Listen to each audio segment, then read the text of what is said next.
Hello everybody. I'm getting settled. We're actually gonna eat together on my live because today has been crazy. Well, not really that bad, but I can feel the potency and the energy of Mercury retrograde. And we're doing what we can. Okay, I'll be right back.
Okay, hello.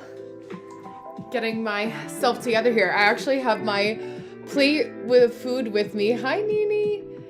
Happy Mercury retrograde. Happy new moon in Leo. Early new moon in Leo tomorrow. Let me do this. Okay. Let me go on live on TikTok as well. But I didn't get to eat, so I was like, let me eat a little something because I know that I'm gonna be malnourished trying to do this at the same time. We'll see if I finish everything or not.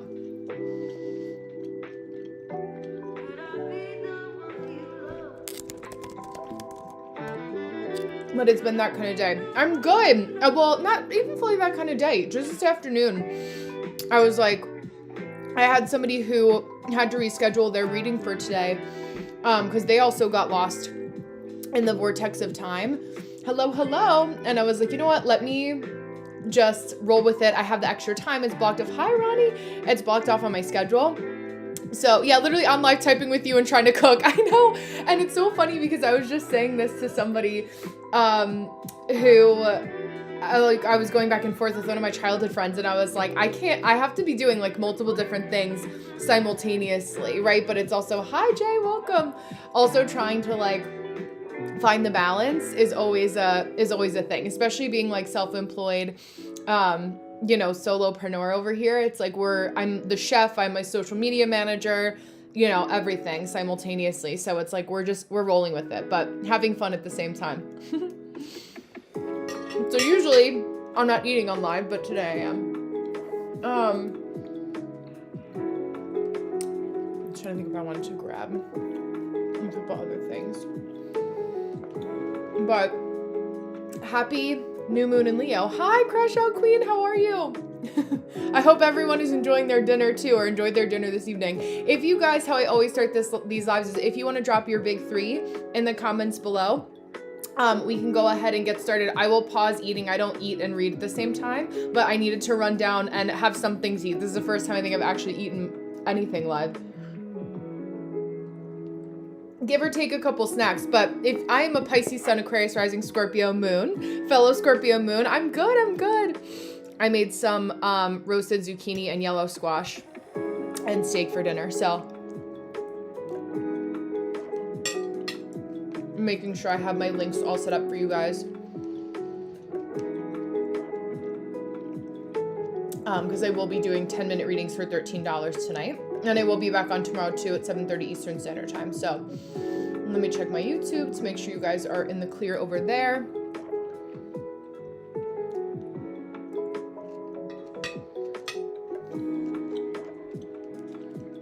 Okay. YouTube is good. Let me check my TikTok people. Let me do that too. Okay. And then let me just change actually the timing so it doesn't look a little wonky over on TikTok for you guys.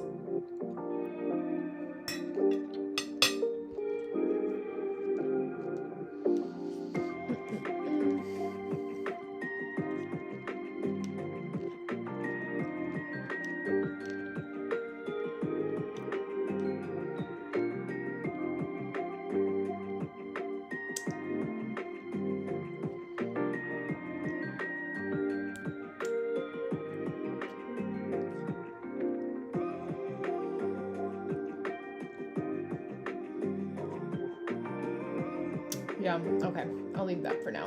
So it'll start on the 5. We have that there. So if anyone does want a reading, you guys can go ahead and sign up via the link there. Aquarius Moon, love a good Aqua Moon. Virgo Rising, Leo Sun, happy birthday. Hi, Chris, how are you? I love that. Jay, did you find, are you new here? I'm like, I don't recognize your name. I just think of the intrusive like audio, but let me know if you're new here, if this is your first live or if you've been here before, so I can contextualize my folks at the same time. Yay, okay, welcome. So you are new to our community. I'm trying to be very demure and not eat with, talk with my mouth full. But I'm a manifesting generator in human design, so I need my sustenance. I'm gonna take one more bite and then I'm gonna bring my plate upstairs because I feel satiated for the moment after this bite. And then we'll fully get into it.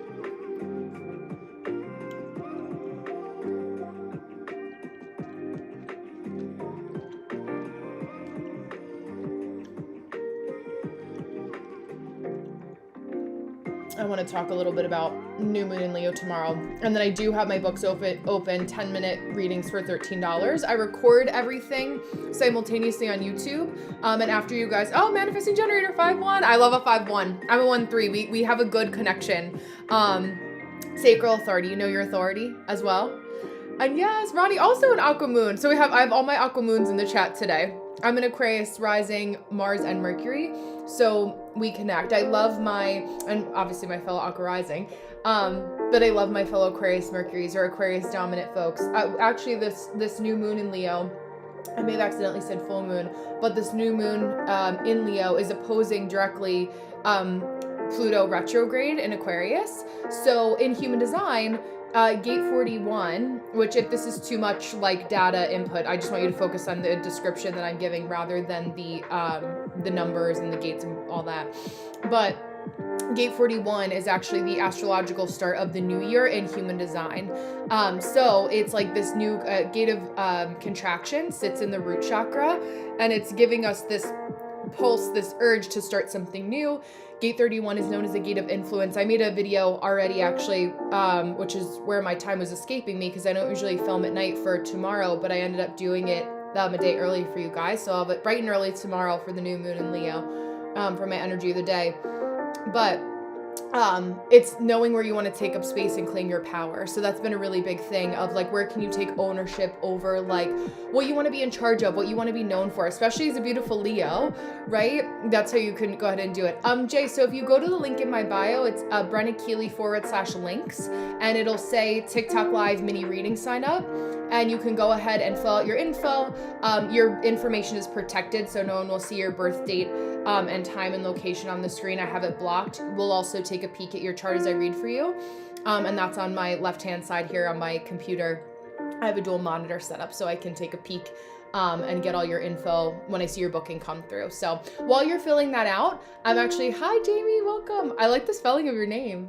I'm gonna run upstairs and bring my plate up. And then we'll be nice and cozy down here. I can kind of lean into the Wednesday mercurial energy. I noticed a lot of people being very activated by, hello Leo rising, all of the Uranus and Gemini, depending on where Gemini is in their chart, because that's causing a lot. And then we have some squares, or activation squares between Virgo, Venus, and Uranus and Gemini, as well as our South Node and our Mars in Virgo. So they're creating some like, it just, on top of Mercury retrograde already being a little bit cray, it's like, what is happening? What is time?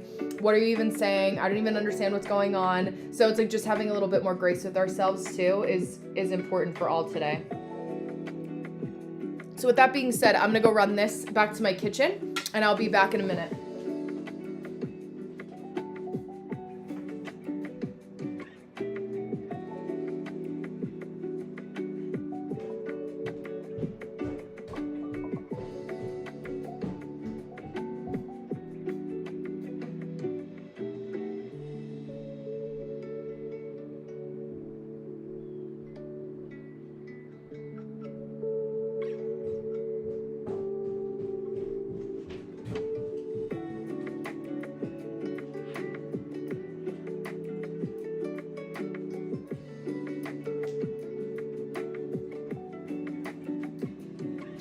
It's funny because in human design, we have this aspect called digestion, and I'm a hot foods person in human design. So all of my food and my room needs to be room temperature or above. So this is a decaf cup of coffee. Sometimes I'll have tea also. And then my water, I have a little bit of ice in it, but my body responds so much better, which also plays into Ayurveda, if you guys are familiar with that. Yeah, you can crash out, Queen. I'll just have to... Let's see, if you send it now, you should be good. I'll take a pause just for a moment to see when Jay books, but I keep it in my calendar because people block off time slots. So I just can't guarantee that I could start right away if you're cool with hanging out for like 10 minutes or so. But once I see Jay's booking come through, then I can let you know exactly what time. It won't be more than 20 minutes maximum. But my Cash App is literally just the same handle. Hi, Kat, welcome. Which is Brenna's here. So BRENNA. Oh, Argentina, I love that. BRENNASHERE. So that way you have it. Hi, Catherine, welcome. Oh, I love your handle too. I actually used to work, I'm 31. Oh yeah, thank you. These are from Zelul, ZELOOL. I'm from the US, the East Coast, from New Jersey originally, and bounced around this corner of the world for a while. But I used to work as a virtual assistant for a woman that had a painting podcast in Argentina. Her husband was from there originally. And what was really crazy, this is like funny, like how I know you guys probably all have heard of, if you've ended up on I've ended up in your FYP, the red thread theory. I had added her on Facebook when I was working for her, because I needed to get in her admin. Thank you so much. Her admin, like back end of stuff way back when. And when we added each other, I noticed that we had one mutual, she was from California originally. I've never been to California, never had the pleasure, but we added each other. And the one mutual person we had in common was my summer roommate from college, from junior to senior year. I lived and worked on campus at the radio station that they had on campus because my background, as you can tell, I'm a manifesting generator. Jay, you'll relate to this too. As a manifesting generator, I've lived many lives. And so when I was working there, I stayed over the summer, and my roommate was from California. it turns out that the woman that I was working for was my roommate's babysitter. And like back in California, like when she was like little, you know, like way past college. So, oh yeah, so if you learn Spanish, I say, entiendo pero no hablo. Un poco, yo practico con una maestra and un website called Preply. So Spanglish. But I'm still practicing. Oh, you are, Ronnie. I love that, from California. That's so funny. I have to look at my astrocartography if you guys are familiar with astrocartography and the astrology. Oh, thank you. Gracias. Yeah, I'm still practicing. I have to print out all my slides because it's actually my teacher from Preply, the website that I'll practice Spanish on. Okay, Jay, I see this too. Oh, Jamie, yay. It's her birthday today, I think. And she, of course, because we got to talking about like, what's your career and what do you do? And she is a Leo and a projector. And I was like, oh, this makes so much sense. I'm so glad that you're a projector in human design. Okay. So, Crash Out Queen, I got your Cash App. Thank you. I did have Jamie that booked for 7:55. So let me go into my calendar really quick. And what I can do is actually block off from 8:05 to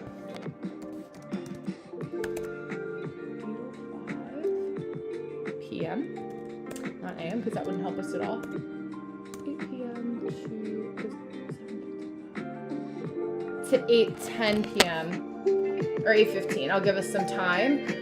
So that way no one can book. And then I just booked that spot for you, Crash Out Queen, so that you could go right after Jamie here. So let me just double check this in the 5 minutes we have as we're chatting and getting organized, because I know your Virgo will appreciate the organization. I remember for Noelle's live, some of your placements, obviously also being a fellow Scorpio moon. So we have 7:55 to 8:05, and then yeah, I'll do 8 to 8:15. It's just an extra little block there to give us some room. So as I'm yapping and we're chatting here, let me bring up beautiful Jamie's chart in my chart generator, and then we will be good to go in 4 minutes my time. Well, all of our times, but it'll be 7:55 p.m. my time. Thank you. Yeah, MGs are my new favorite people. Yes, it's so helpful. Honestly, Ronnie, what is you are a manifester, right? If I'm not mistaken.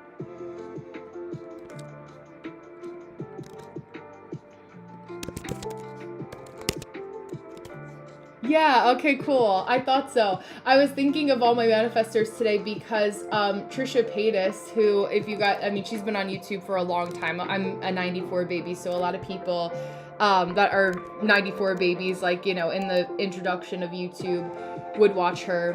And Jamie, just to confirm, you're March 8th, not August 3rd, right? I'm assuming, because you also are in the US like me, but I always like to double check Mercury retrograde things. Yeah, okay, perfect. I'm a March 2nd Pisces, so we're right there. Similar yet different. I love your background and like your green and your earthy qualities. Okay, make sure I have that. Okay, and then I'm gonna get my handy dandy notebook so that when I send you an email of this recording, you can go back to the timestamp and don't have to listen to all of my yapping. In the meantime, let me get my pen.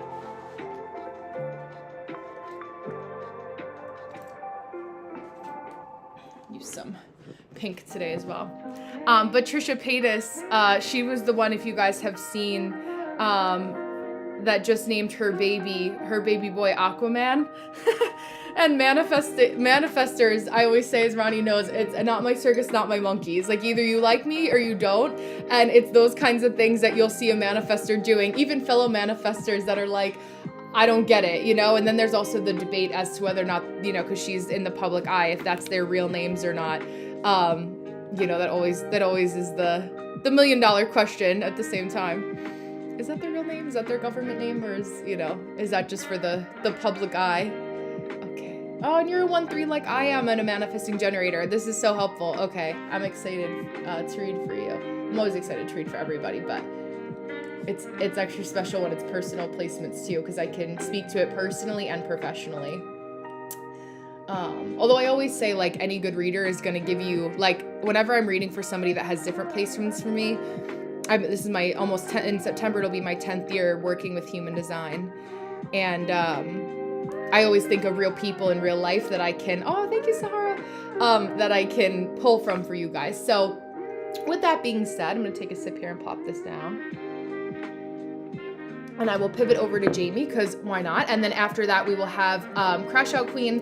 And then my books are still open. I'll probably be here for another like hour and a half or so. And I did have somebody that is in my Patreon that did ask for a solar return chart. So Rory may pop in later. So we are going to be at the 21-minute mark for you, Jamie. And we are at Wednesday, July 23rd. So that when I go back and look at my notebook, although I don't usually write in a pink marker, it felt apropos today. It'll be my first one. So you'll see your chart in a second. I'll show it to you in a moment, but I'm just going to read your question and then just start to give some of the framework as I pour into your energy here. So thank you for booking with me. So Jamie's question is, what would I be the most successful doing career-wise, entrepreneurially? So hi, Chloe. So I feel you with that as a 1-3, and as somebody who also has her ego, center defined, our heart motivation center. This is why we hate to be micromanaged. We do not like to be interrupted when we're in the middle of trying to process things. There's a couple different things that are at play just to validate why you feel that way. It's not like you're just like, am I just feeling, as a Pisces woman especially, am I just feeling overwhelmed by society and so sick and tired of being sick and tired because the system is broken, or am I feeling this way because this is truly my path? And that can be such a challenging kind of distinction to make, because you're like, okay, like I can sense both things happening simultaneously, but what actually feels the most sustainable for me? So I'm going to pivot here just for a moment so you guys can see what I'm looking at in Jamie's chart. And then Jamie, you'll be able to see both me and your chart in the recording, just so you know. And so there's a couple things that I look at for you, Jamie. So the first thing, obviously, that I'm looking at is the fact that you are 1-3 like I am. This is what makes us very teacherly. So we love to guide people. We love to mentor people. The way that I have my offer suite set up is I do TikTok lives, 2 days a week. I do half-hour and 1 hour readings with people one-on-one. And then I also have an 8-week mentorship program. Here and there I do, I have affordable audios on my website. And then I also do PDFs because we're manifesting generators. We like to change things up. The key here, however, is that it all goes under the umbrella of Jamie, right? It's all under the umbrella of Jamie, that is human design. My website isn't BrennaHumanDesign.com, it's BrennaKeeley.com, because I allow myself to grow and shift and pivot. And really for the last 10 years, I've evolved throughout leaning into human design, right? And so really significantly for the last 5 years of my career, have I leaned into it fully, because I was also in my early 20s and bouncing around and had to pay for my apartment and all those, fun adulting things that come through at the same time. From one person to another, right? One entrepreneur to another that's a manifesting generator in business, is that if you are at a pivot point, and I'll actually pivot my screen as I'm saying this, because we have the markings of your chart to look at. We don't need them at this moment, but is that really using your assessment first when we're talking about successful entrepreneurship is to really understand what your finances are and what they're doing, right? Like what if you are in a job right now that is helping to pay. Hi, Rory. If you want to go ahead and sign up via the hotline links that are in Patreon in the community chat, go ahead and do that so that no one you can block off a spot. Because I didn't know what time you were coming in, so I didn't want to block somebody else from booking if they were here. So just go ahead and do that for me so that I can pull up your questions and we'll do your solar return in the meantime. But I'm just reading for Jamie right now.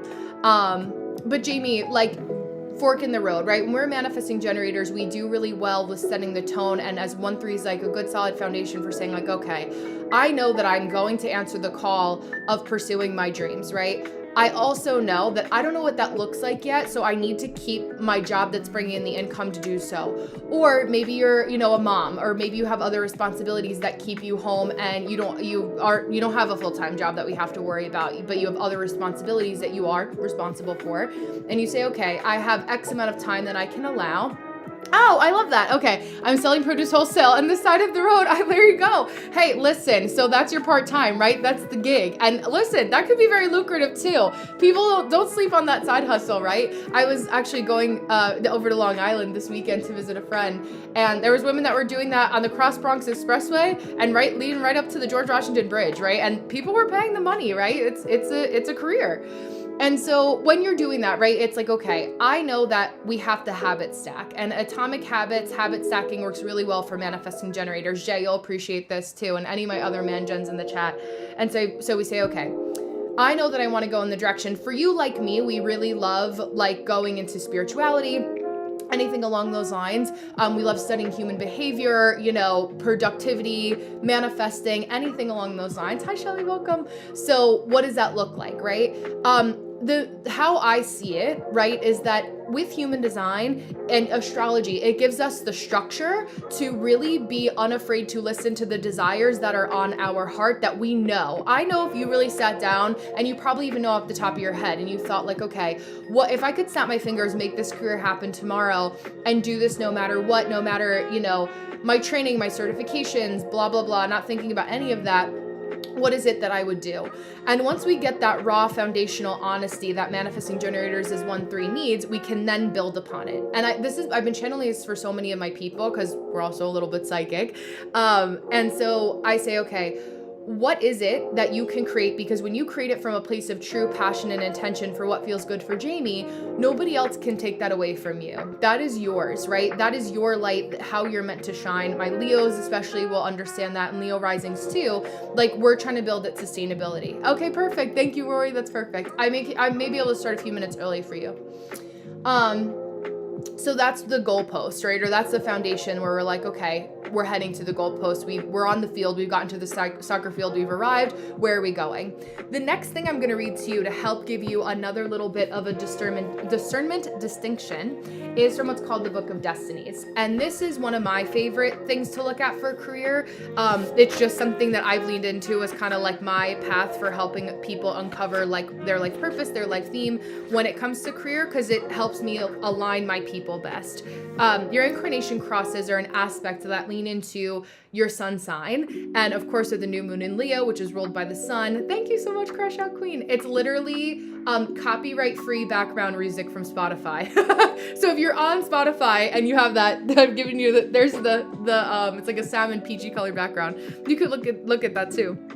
But Jamie, this helps me kind of refine you and give you the kind of goalpost that's good for Jamie, not what Brenna thinks is good for Jamie, right? That's always a core, hi Neff, of what I do and what I believe in. And I say this because it's true for you as well. It's like, what is channeling through me for you, not what are my judgments that I'm projecting onto you. And that's a really big thing that any spiritual entrepreneur it needs to focus on. So all that to say, your life theme is to rule. People naturally look to you to be the one who has the knowledge and the resources to take charge. Much of your wisdom comes from your broad view of what has worked in the past and from the knowledge that enduring solutions take time, perseverance, and dedication. Even when you find solutions, it does not guarantee everyone will be immediately approving and supportive, and this can cause you to hesitate when taking a stand on what you sense to be right. Promoting leadership comes easily to you and is readily accepted by those whom you wish to impress.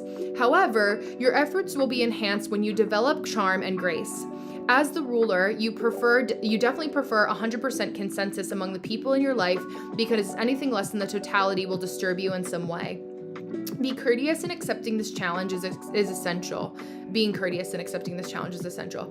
Attempting to impose yourself against the will of your people might be tolerated for a while, but sooner or later it will lead to being disgraced rather than appreciated by the one in whom everyone places their trust. The position of the ruler can be lonely at times, especially because different parties have different points of views and preferences, and you are the one everyone looks to for decisiveness. When you make your pronouncements, make them clear, be clear, and make them count. Your presence is not only graceful, but humble and generous too. You can be the elegant ruler who dazzles the court with beauty in all forms, from fashion to architecture to music to literature to art. by encouraging your people, your community. Community is really important for you. Shelly, I don't read like that. I'm doing paid readings, just out of respect for anyone who's ever paid for me. So I'm doing a paid reading for Jamie right now. But if you want to book, it's 10 minutes for 13 at the link in my bio, and I send you the recording so you can watch it again and again. By encouraging your people to expand their lives through those experiences that bring them personal empowerment and appreciation, you can be easily moved beyond the stricter 10 years of rulership and governance. Being in touch with your people and paying attention to their needs will serve you very well, especially in times of trials. Remembering your energy type and your authority will always guide you in making your own clear choices, the ones that ultimately serve yourself and others best, whether this is always immediately apparent or not. Yeah, of course, Shelly. Emotional authority, waiting 12 hours before you make a decision, right? That's really important. What I wanted to say that's so important for you is to know, Jamie, that you have a certain group of people that you are meant to impact and lead through a specific thing. So I want you to think about, from what I've read, right, about leadership, what's the one thing, if you could give unsolicited advice to people, that you would give unsolicited advice about? Is it spirituality? And it's not going to be unsolicited because it's your people, so they want to hear those things from you, but it's like right now it's unsolicited because nobody's paying you, right? So it's like, that's how we pivot this. If I had an inkling, right, it would be something under the realm of spirituality, anything along those lines. And then for you, the next step, right? I've planted the seed, but the next step is to get really clear on what you want your schedule to look like and start to make room in your schedule for when you can take on clients and or sell a product that helps people. That's the next duality of decision making that you want to start to lean into is, do I want to sell product or do I want to work with people and sell a service, right? Manifesting generators, we really like A or B, yes or no, refining. So that's the next kind of self-discovery question I'll give you to really like phone it in or hone it in for you. So you're not phoning it in as like, okay, do I want to be still outside and selling product, or do I want to be, internal? And so starting to refine that. You do have the channel of money. So when money starts to become a source of friction for you or a pain point, hi Jules, this is how you know that you're needing to lean in to what it is that you actually want to be doing. Money is a huge indicator for that. Or if you're like, people usually buy this all the time, like, why aren't they buying this for me? Or it's the summertime. What do you mean? Why are you not buying fruit? Or something along those lines. That's an indicator for you as well. So I'm going to leave you with that for now. Obviously, you know where to find me if you have questions, and I will be on tomorrow as well, or I can answer some more questions in between. As I pivot over to hello from the yesterday. It's the day before you. But yeah, Jamie, I'm excited for you, and really allowing yourself to lean into that, is important. Affirmation, burp here. But beautiful Crash Out Queen, since I have got you on Cash App, let me see if I'm able to see any notes that you made. If you're comfortable, if you didn't write your birth date, time, and location, would you mind doing that in the chat for me so that I can go ahead and pull up your chart for you, please? I do remember that you were at least a projector, so I can at least start with that. And we'll be at 33 minutes here for Chelsea. Chelsea Crash.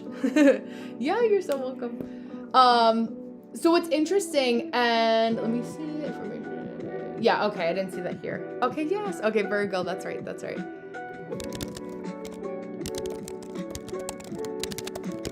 And then if you want to send me your email via DM, Chelsea, so that way I have it, I can email it to you. Because in my usual, how I go about like booking, there's a space for email. So that way you're not dropping it in the comments and exposing it to the World Wide Web. Oh, there you go. Oh my gosh. Wow. So you guys are so close. That's so funny. You're like mirrors. Mirrors have been the theme. And then just the location I would need as well for you to get the most accurate info for you, Chelsea. Or like time zone, if that makes you more comfortable too.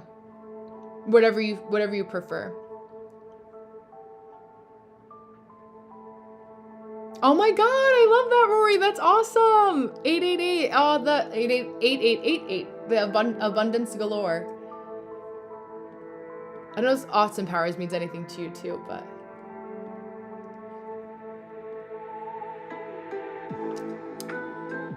yeah, just let me know, Chelsea. Oh, okay. Can you put your location anyway in the chat? Because I don't know how to I can't go to my DMs to see this without leaving the live. Hi, Hawa, welcome.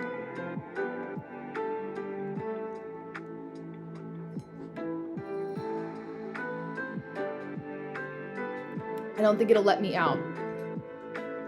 Okay, thank you. Oh, it's so funny. Actually, one of my close childhood friends is moving back there in September. Okay, there we go. And then let me know what your question was. I know that a big thing being a splenic projector. Yeah, Hawa, I love that. Listen, you guys are my biggest, baddest group. I mean, baddest as in baddies. And Chelsea is a projector too, I'm about to read for. Jay, I'm just a little bit behind, so bear with me. While I read for Chelsea, I'll be like 4 minutes behind if you're cool to hang around. So I appreciate you. It's so funny because my energy, like being a reader solo, is so different from as Chelsea's getting the adjustment for Noelle's live, where I'm like, I have the cadence and the down to the science over here, which I know your Virgo appreciates too. Let me make sure I gave you the updated time frame. So we're at 35 minutes here and 46 seconds. Yeah, I appreciate that. Thank you.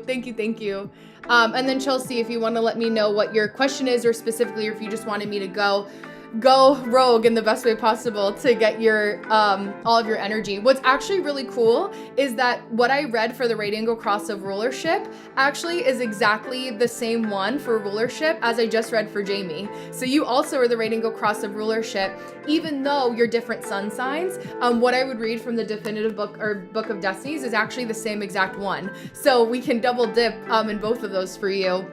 What's important, right, and I could take it a step further because you were here and heard what I read for Jamie. Yeah, okay, perfect, thank you.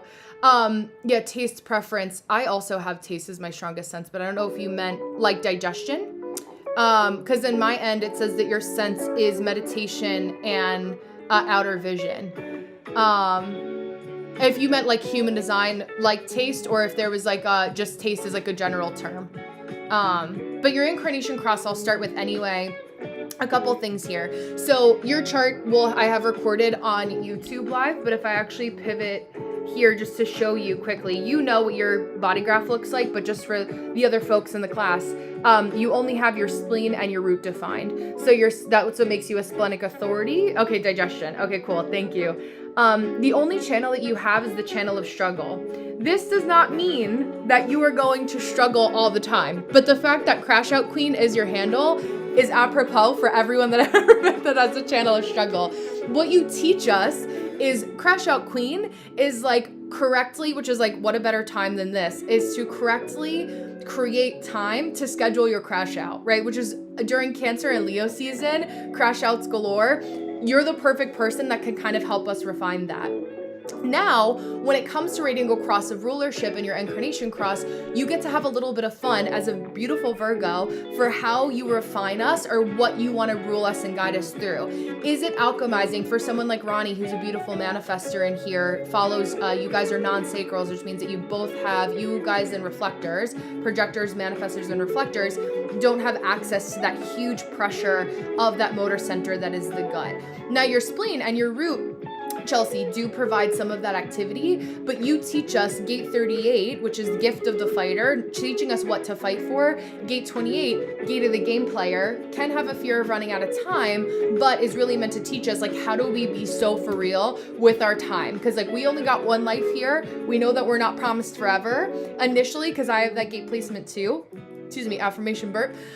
It can be debilitating, right? And it can cause us to feel like, oh my gosh, I'm never gonna get these things done. Like, how am I gonna do this?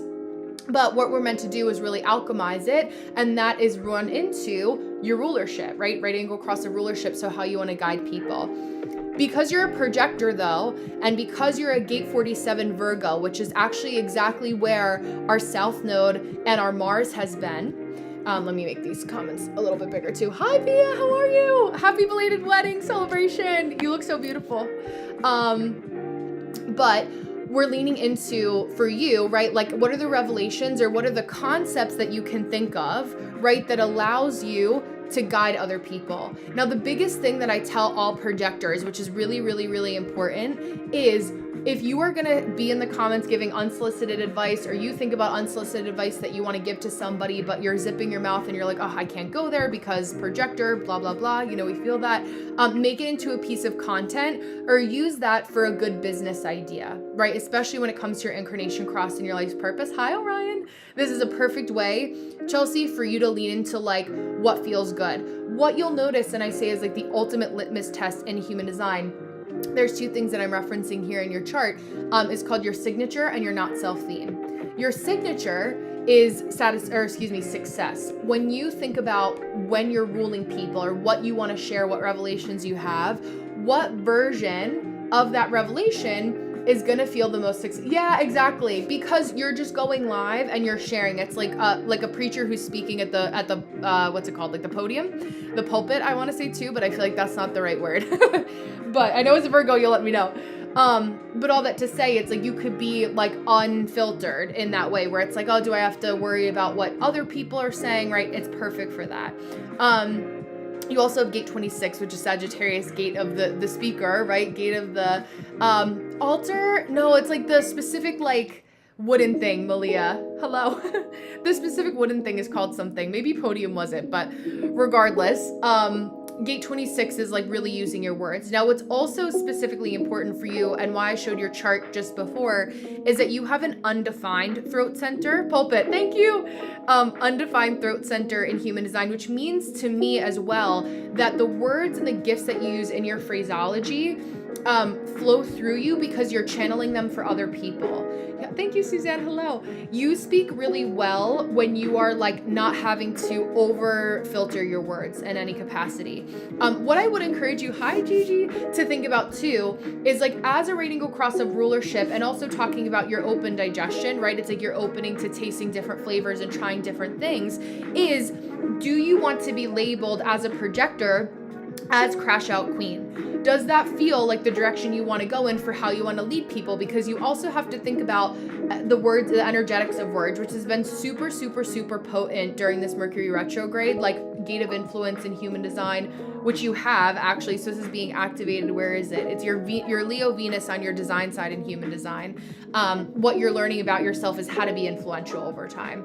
Yeah, for sure. And I think like, it's the good foundation, it's a good momentum, but I think that there's room to expand and maybe even a little bit. Exactly. I think you're feeling like, you know what, I got my first car, now I'm ready to upgrade to like the car that I actually really want. That's like my dream car, you know? So what does that kind of mean? And then the people that are consistent to your lives, like just sending out like a little memo and saying, hey, I'm switching to this, you know, I'm changing my phraseology, I'm changing my name, just so you know who I am.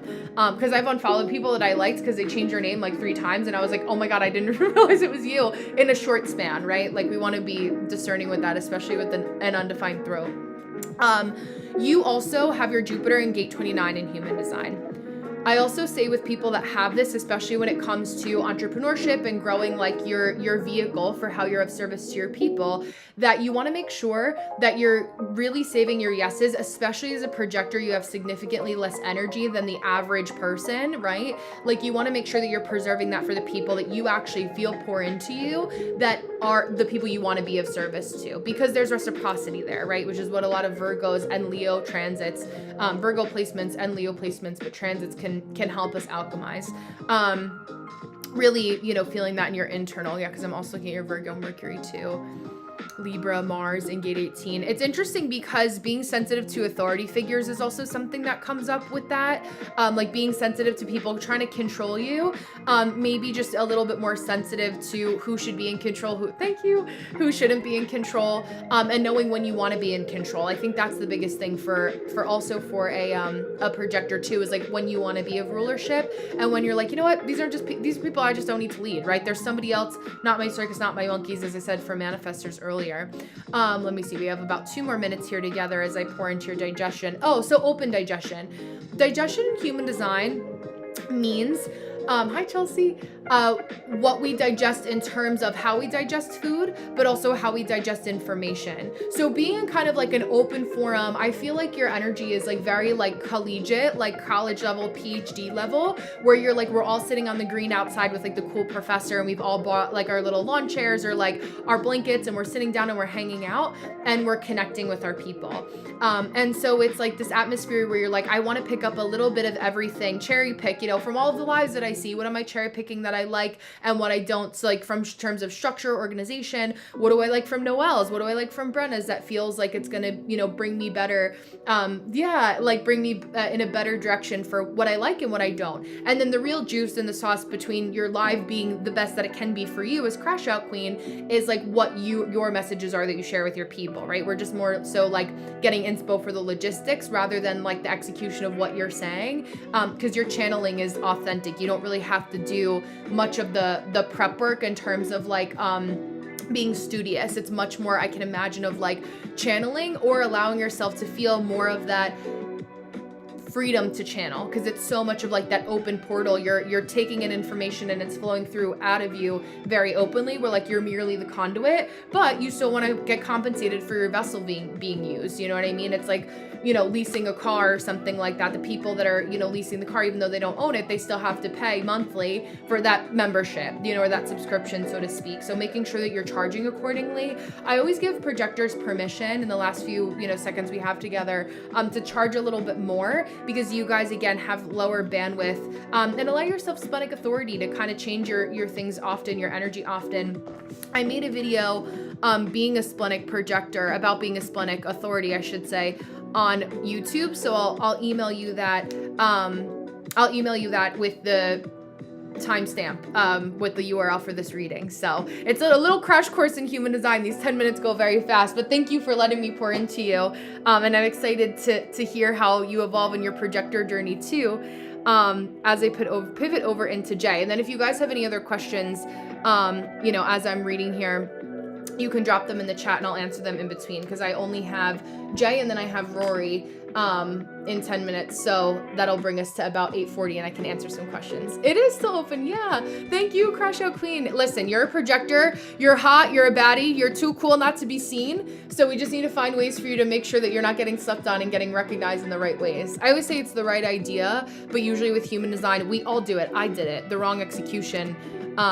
You know, for how we were supposed to go about it, or we're conditioned by feeling like we need to do things in the ways that, you know, generators and manifesting generators have done them as projectors. You know, your environment is so important to you. So, another Virgo enters the villa. I love it. I have, my dad is September 3rd. Although I know you're not September 3rd, but I have quite a few, September Virgos.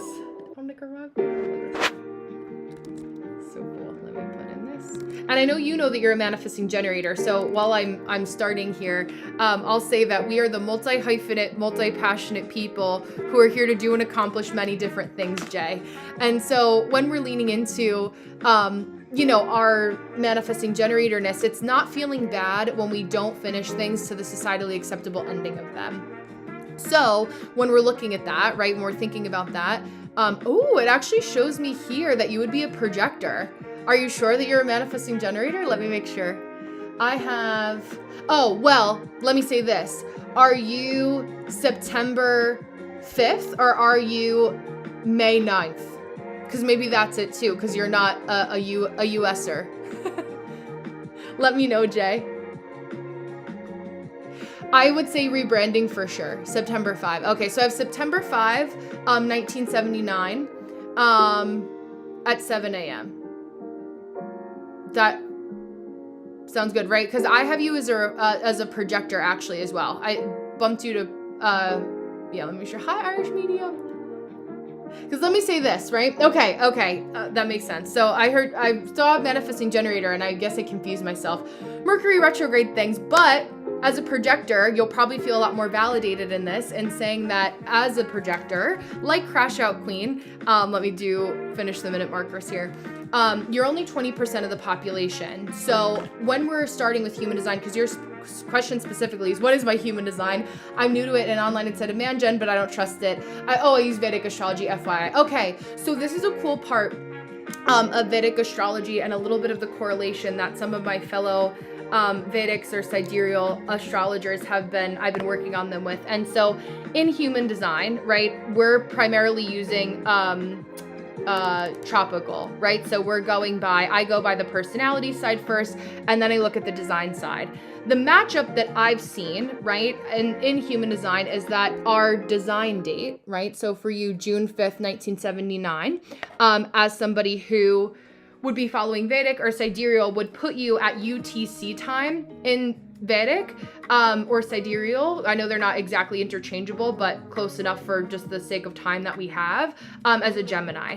So in the eyes of human design, that's how we kind of work with that. There are different generators that are honestly not up to snuff enough yet, because human design is relatively new in the eyes of the internet. It only wasn't created as of 1984, but it does pull on a lot of different methodologies. So we're looking at Hindu Brahmin chakra system. If you see the tree of life in Kabbalah, that's also what we're looking at, like with the structure of our body graph here.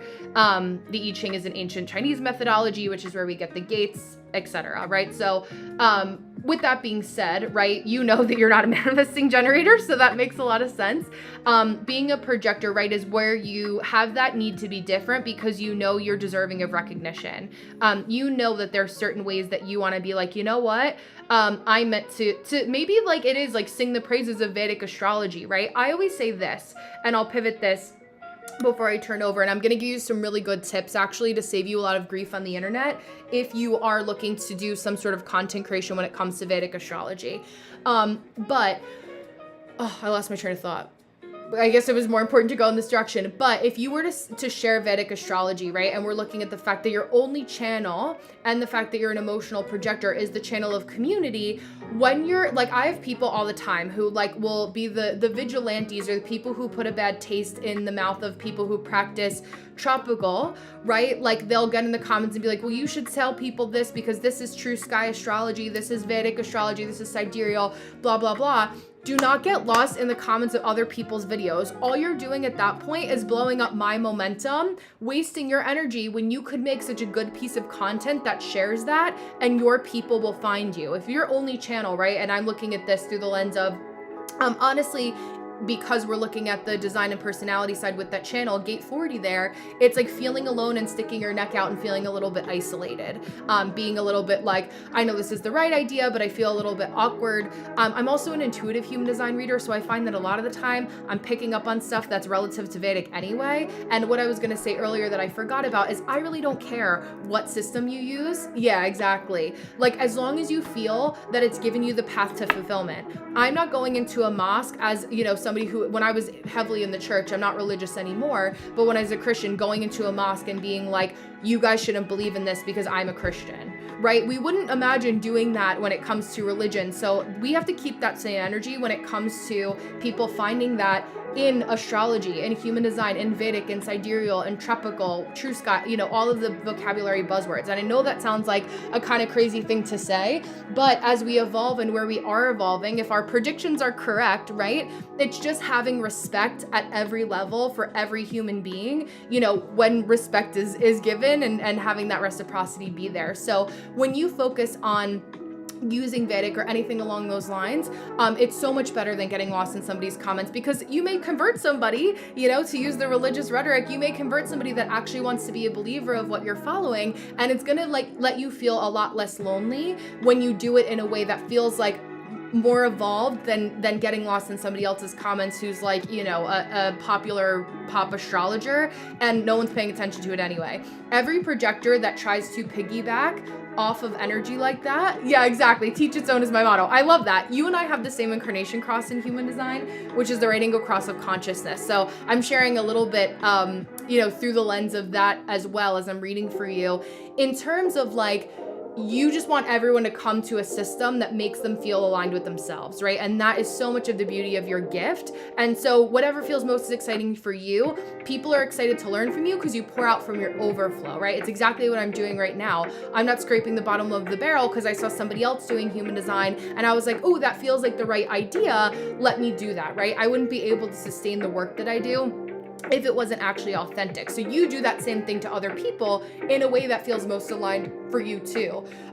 When we're talking about being a projector, right, and being only 20% of the population, regardless of all the buzzwords and the numbers, and I know you can keep up, with me, especially being a Virgo Mercury, at least in the tropical side of things, gate 59 Mercury, and all of that energy, it's like very concise, right? Or mercurial. Hi, Fo, how are you? Or Phoebe. It's nice to see you. I remember you from my comments complimenting my glasses. Thank you.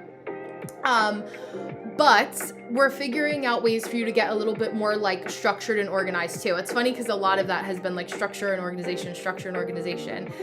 When we're looking at all the different complicated buzzwords and things in human design, thank you. It's a domino effect. The first three things that we want to focus on in human design is our energy type, our strategy, and authority. In human design, why I'm harping so much on the flow of content creation as an example is that as a projector, your strategy is to wait for the invitation. So waiting for the invitation doesn't just mean, do I feel an energetic opening? It literally means, has this person asked me for my opinion or what I'm thinking? And you can also play with this too. Like, don't feel like you have to just be like a victim of circumstance. Oh yeah, absolutely. I'm so sorry for your loss. Oh my gosh. Yeah, it was so recent too. And just alchemizing that, like giving yourself permission. I think a lot of what like your placements lead to as well is like, talk about loneliness for sure in multiple levels, but like Pluto Uranus, like your transformations being a little bit more unique than the average person because you're young. You're young to be dealing with that kind of loss and grief. And probably that alone feels isolating even in and of itself, So feeling like you can help people to live their life to the fullest, right? And helping people do that in a way that feels like you could be the conduit for that information is super helpful for you. I also wonder, like, intuitively, but also from your human design, if it was you or his caretaker for a while, because in human design, you have this placement called Gate 5, which is essentially like finding your own structure and flow. But also Gate 29, which pulls in this energy of having to say yes to things that feel like, honestly, probably a huge reason why you're connected to Vedic too, because it's more like, it's not just sugarcoating pop astrology, the good things, and I think that that's where a lot of people can also try to use human design for that too. I have 5 Scorpio placements and an Aqua rising, so like I'm not about that life only, right? Like I'm a realist when it comes to that too. I like to see the silver lining, but the heart is validating. Gate 29 and Gate 5 will teach you now at this point in time in your life to say, okay, this is time for Jay to focus on Jay. I have a Gate 5 as well. When my routine gets messed up, right? I've refined it so much up until this point that I have to be so strict with making sure I have that structure. And so now having that kind of flow, right? You get to make that decision for yourself. And if you make it, they will come as a projector, right? YouTube, I'm not ignoring you guys. I have to go back in a second. I've been locked in over here. So I'll answer you guys' comments. I just see that. I have Rory in a minute. I'm just a couple minutes over. But essentially, Jay, it's like being like ruthless in the best way possible about what do you want your day to look like. And then when you set up windows, and this can feel really scary. I'm literally mentoring a projector that's having such a hard time leading into this. And we'll reciprocate sessions. And what I've been saying to her is like, listen, if you make it, they will come. As a projector, if you're a king and a queen and I am a peasant, right? And I go into the court and I say, and you say, what are you here for? I'm like, I don't know, you called me to be here because you were supposed to give me a job. That's how people feel when projectors don't tell people, thank you, Rory, what it is that you're there for. Because it's in your aura to get recognized for something. So that's where the messaging can get lost because it doesn't make sense for other people why you're lost. It's like, I don't know, you were supposed to guide me. You're the projector that's showing the movie. What do you mean? I bought tickets to be here. I didn't bring the film reel with me. I don't have it's probably a USB now. I don't even know what they use up at the movie theater. And so when you feel like even if you don't know fully what you're doing, there is this power that's always prevalent because it's like, it feels like always very old energy. Like we know, I feel like for every projector, like I always say you guys are more spiritual. And for my manifestors like Rory, you guys are more spiritual than human. So it's like otherworldly, many past lives type of energy where you really want to figure out what it is that you want to share with people moving forward. So anyway, Jay, that you feel like maybe it's through like a grief, counselor or doula, if that's even something that you want to dive into. It's like, what do you want to be of service for how you can bring people to their consciousness, right? If it's Vedic astrology, for example, like living out your husband's legacy from the idea of saying like, if I don't know how much time I have left, right? We can talk, you're welcome, like candidly about that. Thank you for sharing that. Hi, Melanie. Like, we don't know how much time we have left, right? What am I going to do with the time that I have? Because even then, I'm still not certain, right? Like healthy, wealthy, blessed, right? Are getting in that direction as closely as possible that we can go in, or going that direction and as fast as possible. Because it's like time is of the essence. But don't let that overwhelm you. Let that be a motivating factor in saying each day, I'm going to write a list of my top 3 priorities for Jay, leaning into that gate 5, leaning into that gate 29. And I'm going to focus on those 3 things before I respond to anybody else, right? Because now, like, you have space to do that. So I would focus on just kind of figuring out what that looks like for you. And even if you don't have space, I would urge you or encourage you to figure out how to call your power back in the words of, TikTok FYPs, and call your power back in that way, because that's how you're gonna fill your own cup, be a projector that's meant to lead, gets the recognition and then the invitations that you deserve. So I will leave you with that for now. I will email you either tonight within the next like 24 hours with your minute marker and recording as I pivot over to Rory. So thank you so much, and thank you for being so open and candid and vulnerable, and I'm excited to hear what this next evolution of self looks like for you. So thank you. Chelsea, I see you as well, Chelsea. Okay, so for Rory's solar return is soon. Let me see. Okay, so let me bring up Rory's chart. Solar return chart for this year. Rory, how old are you turning? Because I wanted to talk a lot about the perfection year for you, actually. And really kind of leaning into that, because that's going to help us a lot just to kind of start. When you messaged me earlier on Insta, I was like 22. Okay, so that'll help me.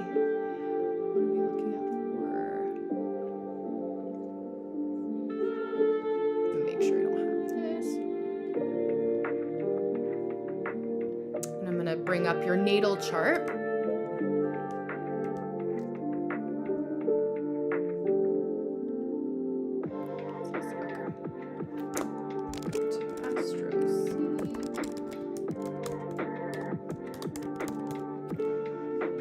then we're going to look at the zodiac sign that's ruling over your 22nd perfection year.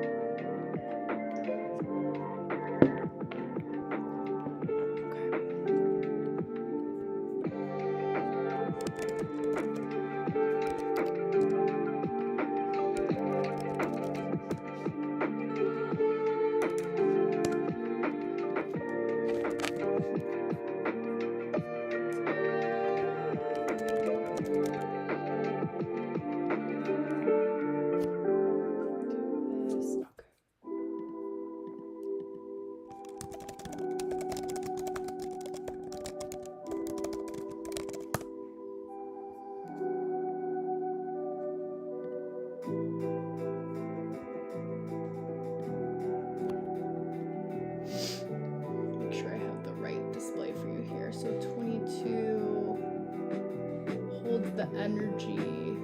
Ooh, interesting. Of Cancer. I'm just gonna write this down. Cancer, Moon. I'm looking at it. I'm doing like my command center. And it's an 11th house perfection year for you, which is actually really interesting. And honestly, I could kind of sense that. Oh shit. I could kind of sense that anyway in your orbit, because it's kind of something that we've talked about. I feel like last year was definitely like, which I know you feel all the time to a certain extent, but kind of like lone wolf year. Right? Yeah, Cancer. Yeah, exactly. Big goal for this year is doing this business I've started the process for, and World Cup in Atlanta. Oh, for the World Cup in Atlanta. I love that. Okay, amazing. Yeah, so let me bring this up.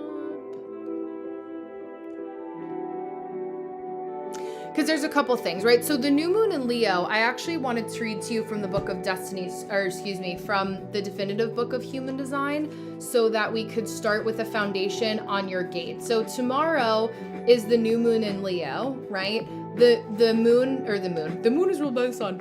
Leo is ruled by the sun. And so when we're looking at ideas of like how to come back to center, right? The first place for us to look that's really helpful is our sun gate placement in Human Design. Let me do this for chart generator. Okay, and that way we have Rory's birth chart that's up. Hi Darian, hi Bunches. I'm just giving you a shout out. And then for Rory, we are at the 1 minute and 3 seconds. Or 1 minute and 3 seconds. 1 hour and 4 minute mark. Okay. Can you tell it's Mercury retrograde? Okay, so all that to say, right, to kind of start officially now for your 10-minute reading about your perfection year. So gate 4 is the gate placement that is representative of your sun sign. So in the middle of August, right, on August 14th every year, we come back to the iterations of your gate 4 sun gate placement. So this is the Book of Destinies, which is my human design Bible, if you will. And so gate of formalization, I always say, is the most scholastic out of every Leo placement that I know of. Any Leo placement that I could assess is kind of like a arrogant scholar, I'll say, right? It's like arrogance and confidence, like weighing a thin line there, and making sure, similar to what we talked about as you come out of your 10th house perfection year, learning how to really refine yourself and present yourself in business in a way that makes sense for the people that you're pitching to. So just to kind of understand your flavor as a Leo and how you come across. Gate 4 applies mental awareness to questions fueled by doubt about the future. Yeah, poker face. It's selectivity, right? What is the face that you need to show to these people, right, to get your point across, because they're used to speaking a certain language. If you are talking about being 22 and people, because you look older than you are, but people are still probably going to sense that youthfulness in your energy, because you're always going to have that, I think, as a manifester. How is it that you need to curate your thoughts to pitch to the people that you're speaking to alleviate doubts about the future? If you use the help of something like ChatGPT, arguable, but I feel like you can come up with the pain points and the doubts, whatever, right? For what you're pitching your business idea to, what are the problems that you're solving with what it is that you're working on, right? And how is it going to help community, 11th house perfection year? Your mental awareness, right, formulates logic's answers. Each answer, each formula is only a potential, which must eventually be tested and substantiated by facts. Hi, Chris. This is a hypothesis that you are testing out, right, in business, right? So what is it that you can kind of come up with, almost like a business structure of the who, what, when, where, why, and how, for how you're going to help people, and that being a big theme of what's happening for you during Leo season, right? Paying attention to that. That means that your answers may be ones that people seek, and they may not be, right? So when you're focusing on pitching to somebody, right, when you're looking at an 11th house perfection year and the theme of this birthday for you, right, I don't know exactly what the time is going to be with your business per se, but it would be good to think about, like, what is in it for the collective, because as a manifester, you're in it for you, which is good, right? You teach us, especially any good Leo placement is going to teach us, my Leo suns, my Leo risings, you guys know, like, how to claim your space. We all deserve to be seen. We all deserve to be recognized, but what does that look like? And what are the things that I can do to loop in people who are already there, right? During an 11th house perfection year, it's like using the community that exists already instead of feeling like you have to reinvent the wheel yourself. Yeah, I'm trying to do apparel vending with social viewing events for the cup. Okay, cool. Yeah, so that would be like, I would look at, are there any people in the industry that would be direct competitors that are doing that already, right? And like, what is their structure? What is the way that people are used to purchasing apparel in this environment? Is it at like different shows leading up to the event? What is kind of lying in that way, right? Like, what is aligning in that way for you? Hi, Eloria. I love that name. Thank you so much. You use your mental intelligence and mental awareness to judge what looks suspicious. The pressure of a doubt or suspicion can last a lifetime, however, so you need to rely on your authority to guide you to the correct questions on which to concentrate your energies while you wait for the right timing to share your answers. So if you already see, I'm gonna do a little puzzle. If you already see that there is a need that people have that you can provide a solution for in this way, and see, like, even for all of you guys, like for Rory, for the apparel business, like, it doesn't have to be like a do or die circumstance. It doesn't have to be something that's super heavy. Human design languaging is just very serious, right? Because it was written by a fellow serious manifester like Rory, Ra-Ur-Hu. but it can be so, like, people need clothes, people want things that are branded in this way. What does that look like, right? And how am I satisfying that need? Now, the pressure for you, right, and something that you're going to be learning is when you see that you're being questioned by the group, yeah, swag, and literally swag, where are you internalizing that down, right? You and I together make the channel of logic, because I'm a gate 63 personality sun, you're a gate 4 personality sun, and then we lock and we say, okay, cool. How can I help Rory sense the doubts that other people are guessing about him, and how do I help Rory take that less personally? Whereas you can tell me and fuel me with ideas of like, but what about this? But what about that? And I'm like, okay, cool. These are the ones that we'll pick up on. I love these ideas, but maybe they're not the right ones for this moment, right? Hi, Kaylin. Yeah. So it's like picking up on the frequency, you know, like the Wi-Fi connection. There you go. Because what happens, right, when we have this Cancer energy of an 11th house perfection year. Hello, Kaylin. I hope you're doing good. I'm reading for Rory, the manifester, too. It's like, what is going to bring the most emotional fulfillment for you, and also practicing not letting group hive mind think get the better of you emotionally. And I think that's a huge like learning arc for you, right? Like the superhero arc for you is like, when you sense that people are doubting you, how can you prove them wrong? And just, again, poker face, like not having the crash out in front of them if you can help it. You may do that already, but I think it just goes for that extra helpfulness of like right now during these placements, and this transit and everything that's going on right now, the collective or larger groups of people, online or in person, make sure you're connecting with the ones that feel good, or that you can shake their hand as a businessman and say, hey, we're going to agree to work together. We're not friends, but we can be business partners, or just not even partners, but like we can agree to have this business, you know, I'm renting out your space to sell my swag, like at this time, right? You don't have to be super buddy, but yeah, I mean, and forget everyone else. For an 11th house perfection year, I would say find the people that feel good, that give you a good, solid kind of like foundational aspect to lean on. I wouldn't necessarily say like F everybody, because you don't realize as a manifester how impactful that you actually are.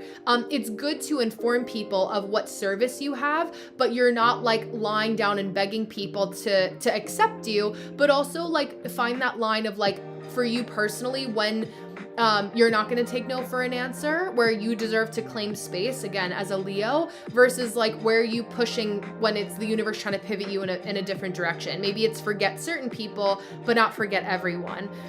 You know, it is in the manifestor inclination, Ronnie, Kaylin, to be like, F everyone, I'm doing this on my own. But again, your energy is called a repelling aura. And I always say to practice, like when you guys are walking down the street behind somebody, I want you to think about telling the person in front of you, like, scooch out of the way, scooch out of the way, scooch out of the way. And then, learning to back off. And then I want you to watch how people will move and kind of be like this.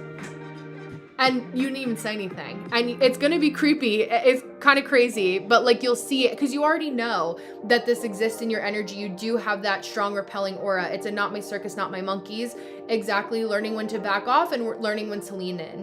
Where can you just practice really being a good salesperson? And even if you're not, we are talking literally about a business venture for you, but like when it comes to connections and authentic connections, it's like, we're always kind of selling ourselves in some way where it's like, oh, I like you, you like me, let's build this relationship, right? And so 11th house placements, when it's bringing us into social awareness, 11th house perfection year, it's helping me. Yeah, exactly. It's like rejection therapy or exposure therapy to that rejection. To read the last couple lines to kind of help you with the solar return energy. So ultimately, the answers you formulate are designed to be applied to questions that come from the people around you. When you're listening to what people are saying, like at Caddy on the golf course timeline, right? When you were in that timeline, listening to what they're talking about and how you can not directly in that moment provide them a solution, if it was applicable to another business you have, appropriate, but like always kind of tracking, using your eye, very Virgo rising, to be like, I'm following the pattern here, and what is it that I need to pick up on? Mars and Mercury or not Mercury, excuse me, Mars and the South Node are on your ascendant right now. This is a time where we're really learning how to stop doubting ourselves mentally and applying ourselves, but you're not used to having that Mars energy on your ascendant and having to push yourself out there. Yes, exactly. Well, Leo retrograde, it's helpful, but it's definitely causing some, for a manifester, like you're capturing the lightning in the bottle for sure. And especially for you, like you being a Leo. Understanding and accepting this truth that you provide solutions to your own questions about your life can bring the comfort of letting answers come and go in your mind until the time is right for one to be brought to the surface by being asked to share it for the benefit of others. If you don't have Gate 63, you may either spend a lot of time looking for the next inspirational question you can answer, or become anxious that your life will always be in chaos, right? And I feel like if there were ever a phrase, right, to like lean into and being like, am I ever gonna like get ahead? Like, I'm sure, like, and I see this with every Gate 4 that I know, in some capacity. It's like, damn, like I've really been feeling this for so long. Like, what is happening here? 1 minute left, Chelsea, and then I'm pivoting to you, my dear. How can I get out of this chaos? And so you are somebody that I really admire, and like also with being so young, like comparatively, we're 10 years apart, like you really have that good disposition to keep going. And I don't want you to feel like life and everything and everyone is against you. It's just knowing that like when you find your people that really ride with you, hold them close, and an 11th house perfection year is a time to do that, where you can allow people to surprise you. Even though I know it feels really heavy and kind of daunting, yeah, the struggle bus continues. It's like, this is really a time where you can say, universe, like I'm putting in the work to find my people, and I'm setting that intention with this new moon tomorrow, 3:31 Eastern Standard Time PM. Who is it that you can send my way to prove to me that there are still good people out there?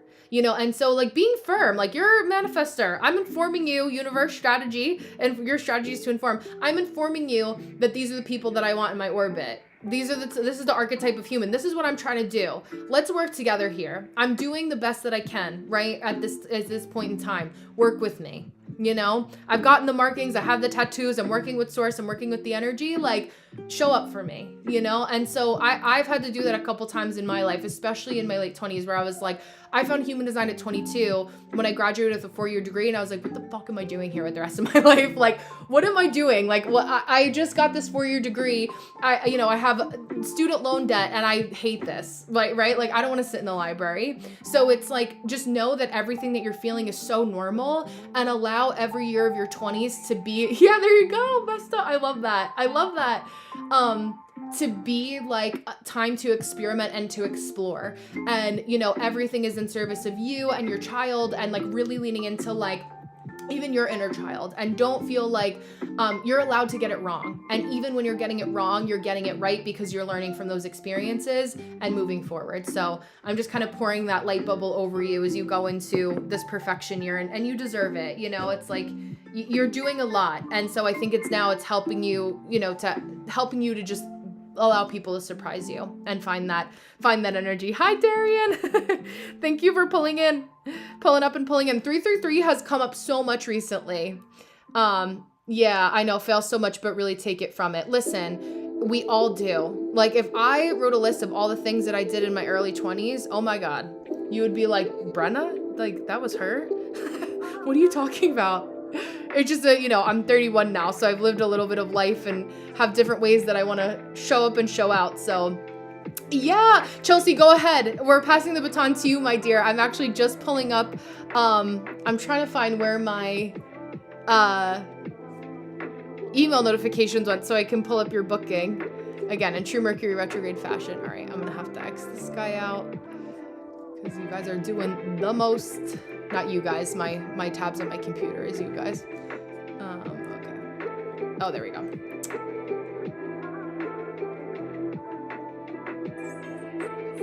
But thank you, Rory. I appreciate that.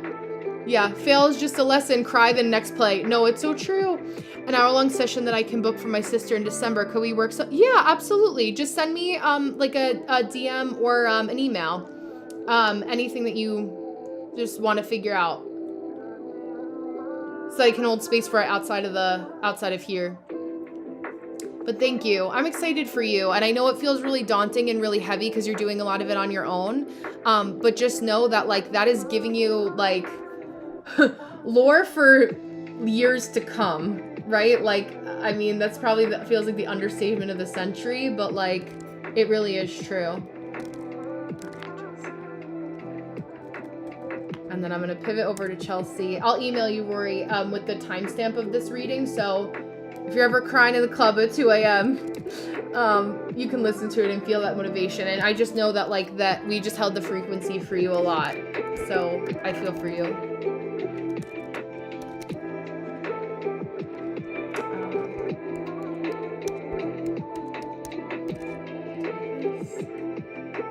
And then Chelsea, I'm going to read your question or your comments in a second so that I can make sure that we have them in the recording. Okay. There we go. Okay, cool. Okay. Yeah, I can't wait to be able to say I deserve what I got. Yes, exactly. Hold that. I want you to screenshot that and read that back to yourself every day. For the next year. Okay, so for my beautiful Chelsea, so I just found out that my best friend has been talking about me behind my back, that bitch. I'm realizing through shadow work, I've had a cycle of friends who are dimming my light, and I'm finally ready to step into my power and end the cycle. If you pull up my chart, you'll see that why this Leo Mercury and Leo Moon are intense. Yeah, oh my God. And in a motivational way. I'd love any advice on stepping into my power. I feel for you. Yeah, stepping into my power. I'm right on the cusp of healing my Leo Chiron. Oh, Leo Chiron too, girl. And what are we at? We were at like I'm gonna say 1:18, an hour and 18. Chelsea. For your time here. So I feel for you. And midheaven, yeah. So 10th house, is usually the same as your midheaven, as well. 99.9% of the time. It can kind of get a little funky when we're looking at Placidus too, but they're pretty much right in the same spot. Yeah, and Chiron, I mean, the biggest thing that I feel like, and it's probably also because I've been channeling this for you as well, is that it's safe to be seen even by people who don't have your best intentions in mind. It's safe to be seen by people who don't have my best intentions in mind. It's safe to be seen by people who don't like me.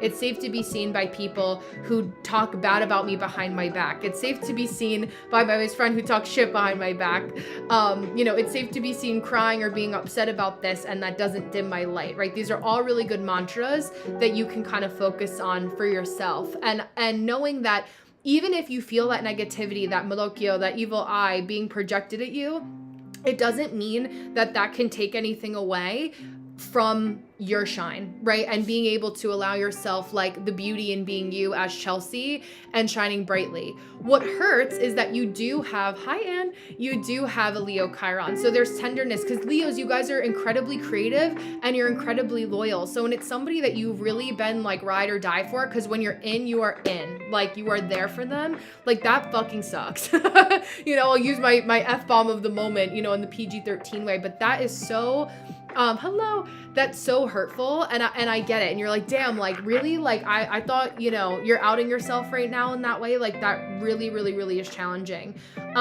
Scorpio rising, right? That's what gives us in whole sign. Cause you're Scorpio rising, right, Chelsea? I can't see it from your body graph. Yeah, the F-bombs are so funny. Listen, it's Crash Out City. Instead of Rack City, it's Crash Out City. So Crash Out Queen, I'm like, she could be very employed right now. Oh, Libra rising at 29 degree Libra rising, of course. So jealousy galore.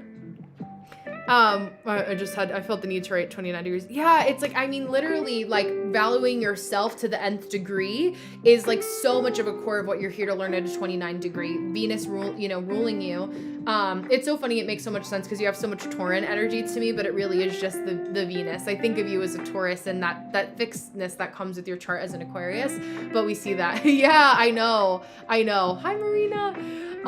So just to validate Rory saying audible gasp at that rising, I feel that. Honestly, there's levels, right? I think just saying like other people will be all in your business. Exactly. Allowing yourself to really lean into the fact that like, even if people try to be in your business, yeah, exactly. It's because it's what gives you your power, but it's what also makes people jealous of you. It's what you can't help but people staring at you. I was just talking about this with Noelle, who's, from me going live with her and her being here. She's a Leo rising, and I feel like you guys have similar energy where it's like no matter where you go, people are going to be paying attention to you, even if you are minding your business. And every girlfriend or every girl goes through a relationship where they have a friend who they let get close to them, and it's just really that person wanted to be them. Right. And it's like a part of our lore, at least for Libra risings at 29 degrees, especially, it's like they love to hate you, hate to love you, and so finding ways to like really allow it to be, two within 12 months, you know what, honestly, it's like the cliche of the trash taking itself out, and so like, let them go. I think really starting to, in my Scorpio way, and things that I've done to try to like catch the people is like, I'll just tell them something that's like a half truth, or like see if it comes back around, or something like I'll make up something that I was going to be doing and put it out there and then see if it comes back to me. It's like the canary in the coal mine, right? Like it's like we go in there to see if we can sniff it out. Hi, Noelle. Your ears are ringing. But that's also like, it could be a tactic, and I feel like you got to play it. You unfortunately have got to play defense with the 29 degree Libra rising. So yeah. And I think like, again, like hi Bonita, like what I've been saying with Noelle, and so much that has been so healing in our friendship and our growing colleagueship and growing friendship, is that like we could be very candid with one another. And something I realized that I really valued in my friendships is like, just if you say it nice but you're direct, it'll never be nasty because you're speaking your truth. Like, let me know your boundaries, especially as an Aquarius. Like, you're always gonna feel like a little bit of the odd woman out, and it's supposed to be part of your gift, or it is part of your gift, because what it saves you from is an incredible amount of enmeshment, because no one is going to be able to be like you and capture what is authentically you. I think that, when it comes to, it depends on as with my Aquarius placements, and it just is going to depend on your Aquarius placements. But, once I find out that people have been talking about me, like I will use them as an example for like whatever it is, in my life that I need to use them as an example for, whether it's like, I had somebody that left my Patreon, who's an Aries rising and a Leo sun, and went and told somebody else that was in my Patreon that she thought she could be buddy with, that the reason she left my Patreon was because I was going through my Saturn return. When really what happened is she had put me on a pedestal. I did not fawn like she fawns in her life with her, which many I don't like saying females, which many women do, right? And so, but if she had actually come to me with that and had been direct with it, I'd be like, let's talk about this. Now I'm using you as an example for something that you don't want to be known for. Because ultimately, if she came back to me, it would be tail between the legs, because I know that you know better now, but I don't care enough about this person. We weren't friends. You were a client of mine, and we're not friends, right? So I think also for you, when you have so much Leo in your 10th house, you have to protect and really be clear with people about what is a parasocial relationship and who were these people that were friends of yours that should have been clients, right? Or maybe they were somebody that was supposed to buy your book, or maybe they weren't supposed to be people that you wrote with, you know what I mean? Or you couldn't write the book until they were gone. So just being honest with that. It's like, I will never be hurt by somebody being direct and honest with me. And we need to really take a look at, like, I say this for you to lead with that, Chelsea, not that for you to take that honest a task that you need to have, but it's like just being really direct and honest with where you're at, right? And especially with your undefined G center, it can really internalize as like, there's something wrong with me, like there's always something wrong that's happening in these friendships, and really using your discernment where you're like, yeah, I can handle directness, I'm not jealousy, ill intent. Oh, 1,000%. And I think it's now, hi Ryan, leading forward, or moving forward, you're going to be able to spot the jealousy and the ill intent, because like now you're like, okay, things happen in threes, or these people are just getting rid of themselves at this point. I literally just made a story the other day that it's like the ops are telling on themselves, right? Like I can smell people from a mile away. I can understand the behavior. I can explain it. That is not the same as accepting the behavior or excusing the behavior. I see what it is. I see where you're at, but you can do you, but away from me, right? Like I don't need that, right? I'll be direct with you as to why I don't like you anymore or what you did to make me upset or piss me off, but you can go, like, that is a boundary or a value of mine that I don't want you to cross, and just being honest about that is the best thing that you can do, right? I'm very strict about keeping my space clean, like I'm very like organized with that now. I was not always that way. And I think that a lot at Leo Chiron, it'll really teach you to lean into that too, especially with all these activations for you, because it's emotional, right? It's incredibly emotional for your moon. So and you're sensitive, and that's not a detriment. Just knowing where you can claim your space and claim your power. I think now it's allowing yourself to be tender and allow yourself to mourn the loss of somebody that you thought was a good friend. I think that there's a lot of people that will try to lean into, and even if the beginning of my reading sounded like that, too much of the like, well, F them, I'm not gonna feel anything. Like allow yourself to be sad, like allow yourself to feel that loss and allow yourself to feel disappointed. Because when you allow yourself to really lead into that, instead of like trying to girl boss too close to the sun, too fast, too soon, you allow yourself to never make that same mistake twice. I'm trying really hard to make sure this doesn't turn into trust issues and more trusting my intuition. Yeah, I think because I think I'm a good example of this now at this point in time in my life, where my heart is still incredibly open, but I do operate out of like a guilty until proven innocent mentality, where I'm discerning, right? Where it's like, okay, I know. And there are times where I have people that have gotten readings with me over the last year, and will ask me to be in business with them. And I'm like, well, respectfully, no, because we're not at the same level, and that was something that took me time to learn, where I'm like, I don't have anything to gain from you, but you only have something to gain from me, and that's not reciprocal, where I'm not willing to do that for free. If I was also interested in what you were practicing or what you were doing, different story, and we could figure that out. But like I've done that, like I've learned enough of that, Lord. I'm at a certain place in my career where I'd be doing both of us a disservice by not listening to my gut instinct, my intuition, and whatever your authority is. I've been processing as anger this time, and I'm letting myself, yes, Aries, Chiron is in Aries now.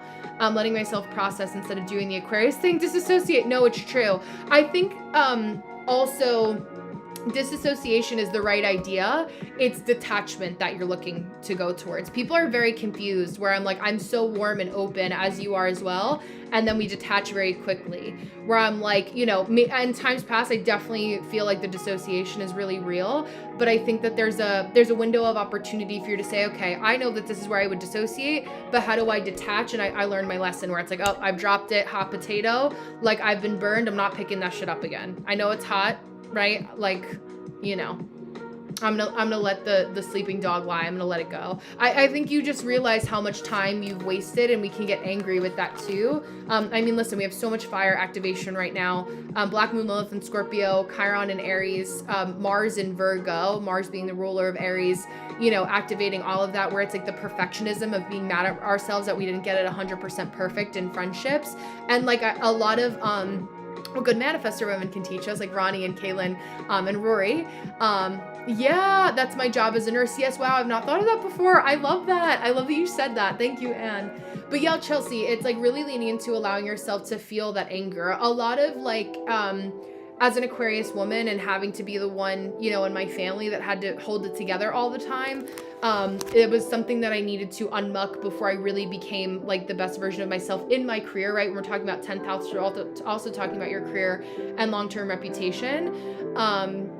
It's like I needed to unmuck, where I was getting a lot of clients that were like my family, and I was like, okay, well, like that's interesting, but I also, am I actually servicing people who are clients that moonlight as things in my family? And just because I'm familiar, are those still the problems that I want to solve? And so looking at it from a Aquarius bird's eye view, detached perspective is where you can start to say, okay, also, what is it that you value out of a friendship, and where and how were they talking shit? Like, hi, Michelle. Like, how did it, Like, what did you give that actually wasn't something that you wanted out of a friendship, you know, or something that was too much? And maybe it was like, I do that for my family, you know, or a friend that I treat like family, but maybe that person got too close, too fast, too soon. Like, you know, without knowing other context, I'm just kind of giving you some semi-rhetorical questions to kind of marinate on, to figure out, like, what is it that this person did to slip through the cracks?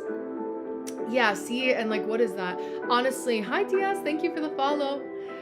Yeah, I think it's also triggering because they were just discrediting my talent and business. No, yeah, listen, 10th house stellium, story of my life, right? The first thing that people want to go for is the areas that we shine the brightest, because they know that they can't get it. You know, it's like, it's sacred and untouchable in that way. You either have the gifts there or you don't, right? And if they spent more time focusing on where they were of service rather than talking shit about how you actually are supposed to be of service, then they would actually feel fulfilled. But it's like empty drums make the most noise at the end of the day. You know, it's not, they're thinking of it as being squeaky wheels that get the most juice, but it has the opposite effect, where it's like misery loving company. If they want to talk to other people and to other friends and feel comfortable talking to those friends, right? About you or however you found out. Again, it's like people telling on themselves. And I think that it doesn't mean that, don't internalize that with an undefined G center as like, there actually is something wrong with you in that way. You can hold it a little too close to your heart space and think that there is something wrong with the direction that you're going in. Or honestly, I just saw a video of another creator that said like, being afraid to be seen by people is like being afraid that like the bullies or the people that are talking behind your back or the naysayers are actually right. And like, if you really think about it at like a core belief, it's like, oh, is it just something that I'm blind to, or I'm not self-aware enough of, and like they're picking up on something. If all these people are picking up on it, you know, or this one person's picking up on it and they're supposed to be my friend, if I go and post these things online or talk about my business, am I blind to something? And I feel like, you know, even just being discerning and asking those questions, nobody that is like lacking self-awareness, is gonna ask those questions. It's like you're too aware of it to not be alert of it in some capacity, or at least have some conscience as to like how you're coming across. Leo Chiron, honestly, and it sounds like how it's existing for you or showing up for you, is that it's just people that are like, you're too loyal or too trusting of them too quickly. And so that you kind of have like your friendship litmus test to decide like, what's on my list of what determines a friendship versus a client versus somebody that I could just have as an acquaintance, but we just don't vibe because you're just not at the same place that I am. And I am outsmarting you with lessons that you have to learn if I cater to you in this way. And that's, you know, a lot of the bigger lessons on just feminine friendships in general is like, I'm not your mom, you know, I'm not mommy, I'm not mamacita. Like, you know, like I'm not in that vibe. So it's like, I need somebody who's also done the work, Noelle, like I have too, you know?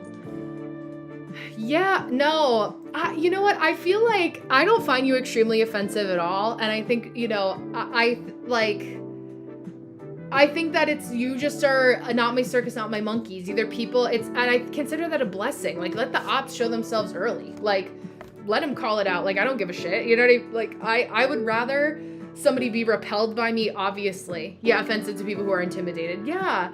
And it's like, there are so many people who are. Like, I trust that there's more people, but it's like, I really feel like we're in the second wave of people like yourself that are taking up space and being seen by the people who actually hold value. And now you know what is the archetype of human being that doesn't value you. So now you're seeing a pattern, and you can track the pattern with your Scorpio or your, you know, very late degree 29 degree Libra rising. You can start to track like, what are the patterns of the people that I'm recognizing?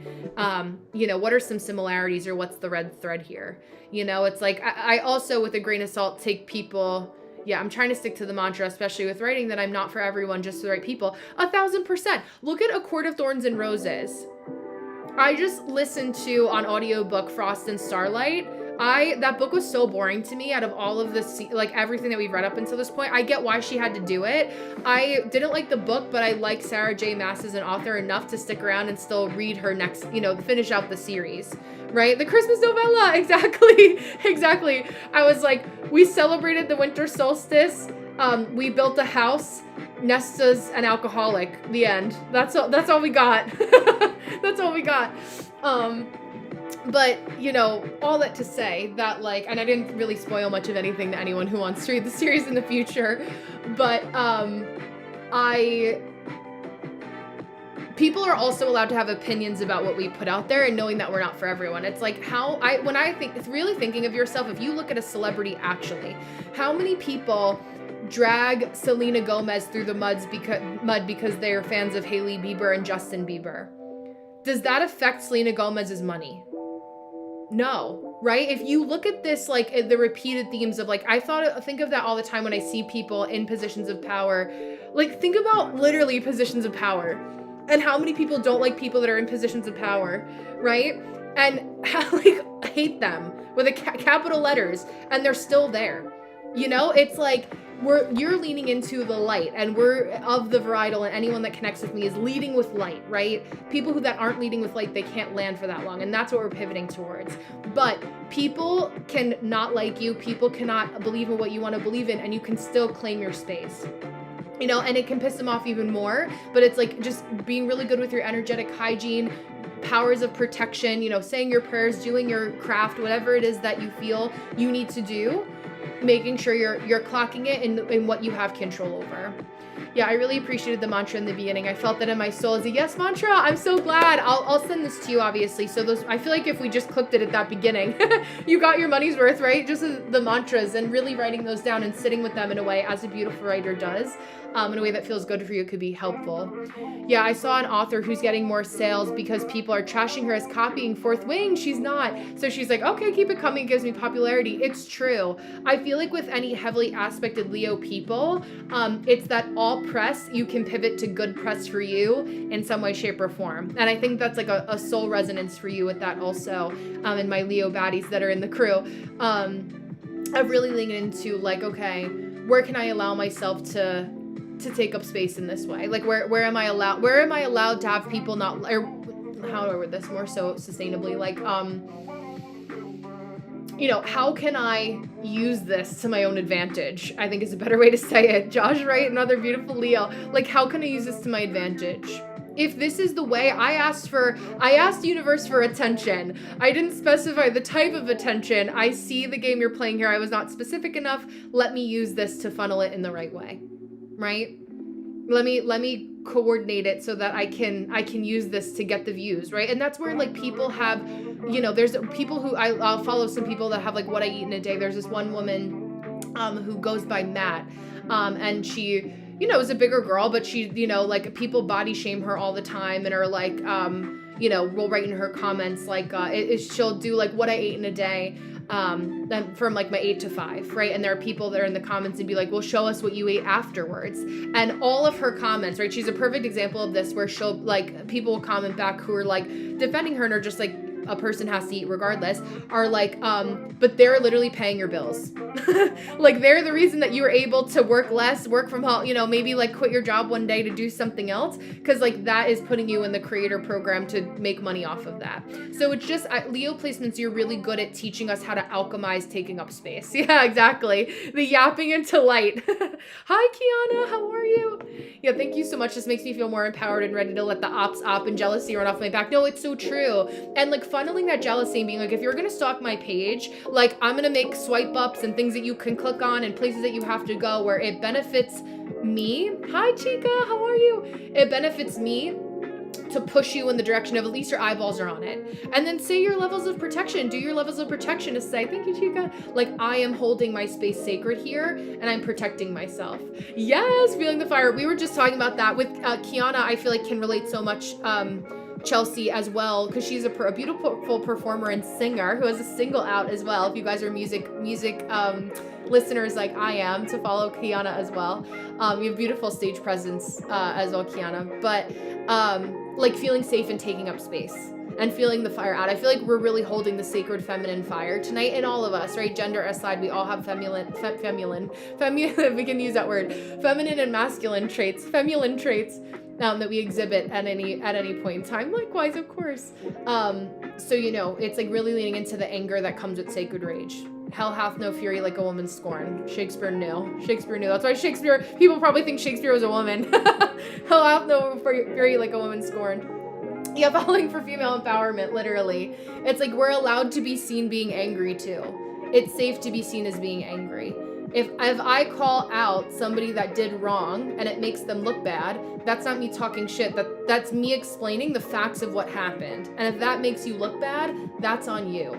I can be tight about it and be direct about the facts of what happened.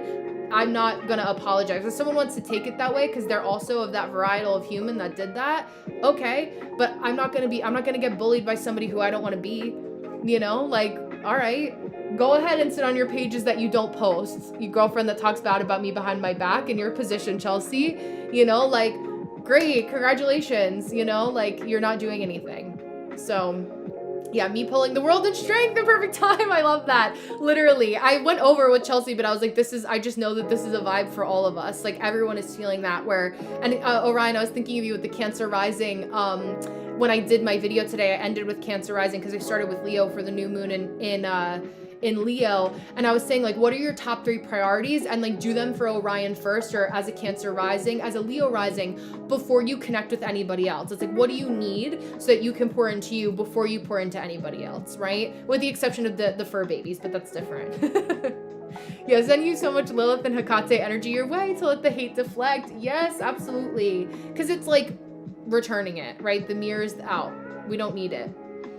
I am doing human design readings, Chica. Let me make sure. Next time I'll specify that attention. Yes, Josh, return to the sender. Exactly. Like, how do we just the buffers? And I feel like it's like the buzzing of I can feel the frequency getting too close, and then I just push it out. I felt it today when I was cooking dinner upstairs. I don't remember what I was doing. I was in my kitchen though. Let me see if I have. I'm gonna extend the time a little bit longer. I may have had it set to my 9:30 because I give myself the time to see how I'm feeling. Excuse me, but I'm going to just check Chica because I'd love to look at your human design chart.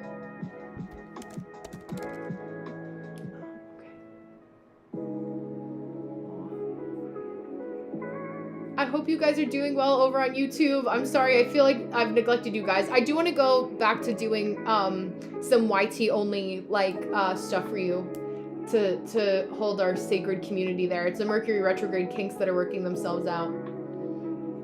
Yeah, thank you, Chelsea. Yes, eat, nourish yourself in every way. Okay. Oh yeah, I'm open till midnight, although I'm going to shrink that time down a little bit. All the famous last words. Watch, I'll be talking until 2 o'clock in the morning. Let's see. I'll do until, let's do 11 for now, and then we'll give ourselves the buffer time. Okay. Oh, $13 for 10 minutes, Chica. So when you go to brennakeely.com/links, you'll see a place that says TikTok Human Design Hotline. It's like me walking. Hi, Dee. Like a video of me strutting through the streets of Asbury Park, New Jersey. And then that's behind my little menu. So you'll see TikTok Live mini reading sign up.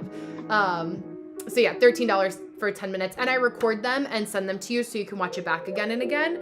Because when you sign up, I'll have your email. So hi, Carly. Welcome. I will see that there too. Yeah. May dreams release any remaining worries. I love that. I love that.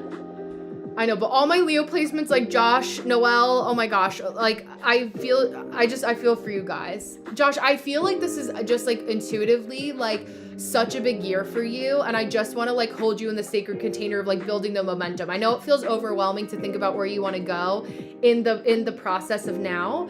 Yes, Anne, I emailed you back like not even 10 minutes later. So double check to see if you got it. But I did email you back. I sent a little link. I was on my computer, so we were in the psychic network at the same time. So just let me know. I think I still have some time open for Saturday still, actually. I don't think it would block you out if you want to do Saturday if the time aligns for you. Yeah, I'm excited. And I'll take some notes too, because I think I messaged you words to the effect of doing a coaching session as most of it. So that way it can come up with like an action plan for you, and you could say, okay, like we're getting down to brass tacks, like what is it that we need to do? And you'll walk away with an actual like to-do list and saying like, okay, I need to do this first and this first and this next, so on and so forth. So just let me know. I'll watch for your booking to come through, whatever time works for you. But yeah, so yeah, Chica, let me know if Chica may be out of the chat, and I'm going to book 2. I'm going to open my booking link again. I can feel like the squirrely energy of the day, which I'm sure you guys can feel too. Yeah. Yeah, sounds good. Of that, like, whoa, like being in the vortex, we have all this time, and then I'm like, oh my God, I'm running late. I had my dinner, you know, in the first like 10 minutes of this live. We're feeling that too. Thank you, Orion. I love that. I love like how it actually aligns with the bubble, with the mouth. It's cute. Hi, oh, hi Darian. Yes, sending all my Leos big love. We got this. Yes, Darian, I feel it for you too, just to like speak that light over you. Like, this is such a transformative year for you. And like, I don't want you to at any second to ever doubt like any moment of your power, you know, or like feel like in the moments that feel tough, it's like just, it's part of the grind to get to where you're going. Hi, Sony. And I really feel that for you guys. You know, I wouldn't say that just to blow smoke up your ass. Hi, it's good to see you, Reflector. Happy new moon in Leo. I hope you're feeling good and aligned for tomorrow. Gate of influence. How are we taking up space? Oh my gosh. That's the theme. I actually have, at 7 o'clock tomorrow, I edited and filmed and did all the stuff that I needed to do to organize the transit of the week. So my full moon, Sony is one of my reflectors that we had done some work together in Patreon for a little while. But Sony's really great and has like amazing style. So I love to sing her praises too. But reflectors follow the lunations. So yeah, I have no idea. I'm being sabotaged. Okay, I literally felt that for you. I was thinking of you because you commented. We commented and talked either today or yesterday. Because what is time? Once I get into my reading vortex, I forget. And I like felt that intuitively. And I just kind of said like when I think of those things where I'm like I feel like people are being like infiltrated upon, I'll just send a little like love bubble. And I know that sounds silly and maybe sometimes a little like, wow, like this feels invasive, but like, in my Scorpio way, yeah, Chica, thank you. Okay, see that, yes. Oh, I love your name. But like, I felt that, like, oh my God, yeah, he is messy. And do I need to be messy? I know.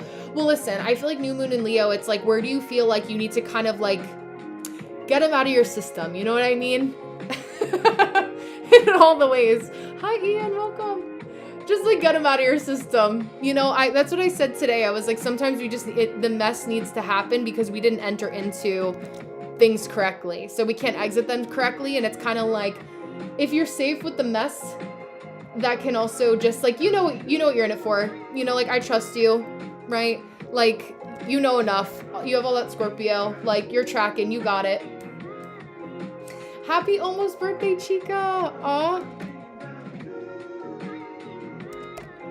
Oh my Leo, I feel like this is a little like Leo love bubble, like protection of that energy. You're welcome. It's so funny because I feel like you're such an old soul. You know, like your energy feels like, I thought you were older than me. Even though like we're only a year apart. I'm a 94 baby, but like I feel that like you have such like groundedness to your personality. Do the time translation. It's my little Leo cat. Hold on, he's stuck on the door with his claws. I told you I need you to let me give you a manicure.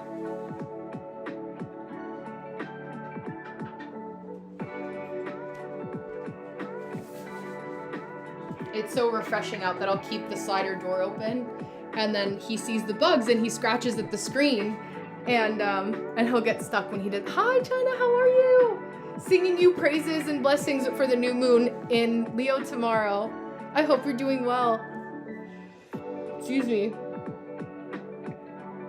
Okay, let me, I can do a little bit of editing for my time for you, Anne. And then if you double check like tomorrow morning, and then I'll open up some time. Thank you.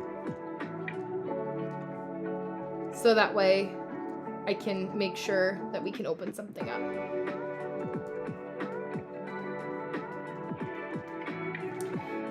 Okay, and then let me write down. And then we are going to go ahead and get started at 9:25 EST. So let me look at your question specifically. Just a general reading. So that also helps me. That helps me, helps you. Ooh, okay, so a lot of open undefined G center has been coming up. Okay, so 1 hour and 51 minutes into the live. So I have that. Let's go. Okay, I'm gonna hold this here for a second. And just say this. So when we're starting with human design, all the places that we start at the first place that we start is your energy type. So you are a generator in human design that makes up 37% of the population. Just because you can doesn't mean you should. And really martyring yourself for the people in your life can be one of the biggest energy drains like ever for you, right? You need, because you're a 1-3 profile like I am, long periods of uninterrupted alone time. And so when we have people that are constantly coming in our orbit, this is why my phone lives on do not disturb, right? Like I cannot have a phone call, a text message from anyone or anything. I'm doing them a disservice if I let myself get like pinged and pronged and all the tweets and everything. Hi, Catherine. All the time. And you're the same way. Really learning as a generator to do the things that you can do to pour out from your overflow. And listen, in times in life, like when we have to work, a 9-to-5 job or do the job to pay the bills, right? These are times where you need to figure out where are the smaller areas that you can call your power back so that you can lead a more aligned life in a way that feels good for you moving forward. When we're looking at your human design, right? And let me do this. When you watch back, yeah, you're not wrong. I like my alone time. Literally, it's the revenge bedtime. It's the nighttime revenge because we're like, oh my God, I didn't get all my alone time during the day. Like I have to hemorrhage it out or else we can't sleep. That's where the insomnia comes from, really. And then your Virgo moon, like so tender to like where you feel like you're, I don't know, just sensitive to other people and like not getting it right when it comes to like working with them in some way, shape, or form. Whether it's like working with them in terms of like romantic, like relationship, friendship, or professional too. That can also be a little bit challenging for you to kind of like use your discernment for that. When we're looking at this, right? So, you being a generator in human design, your strategy is to respond, and you're a sacral authority like I am.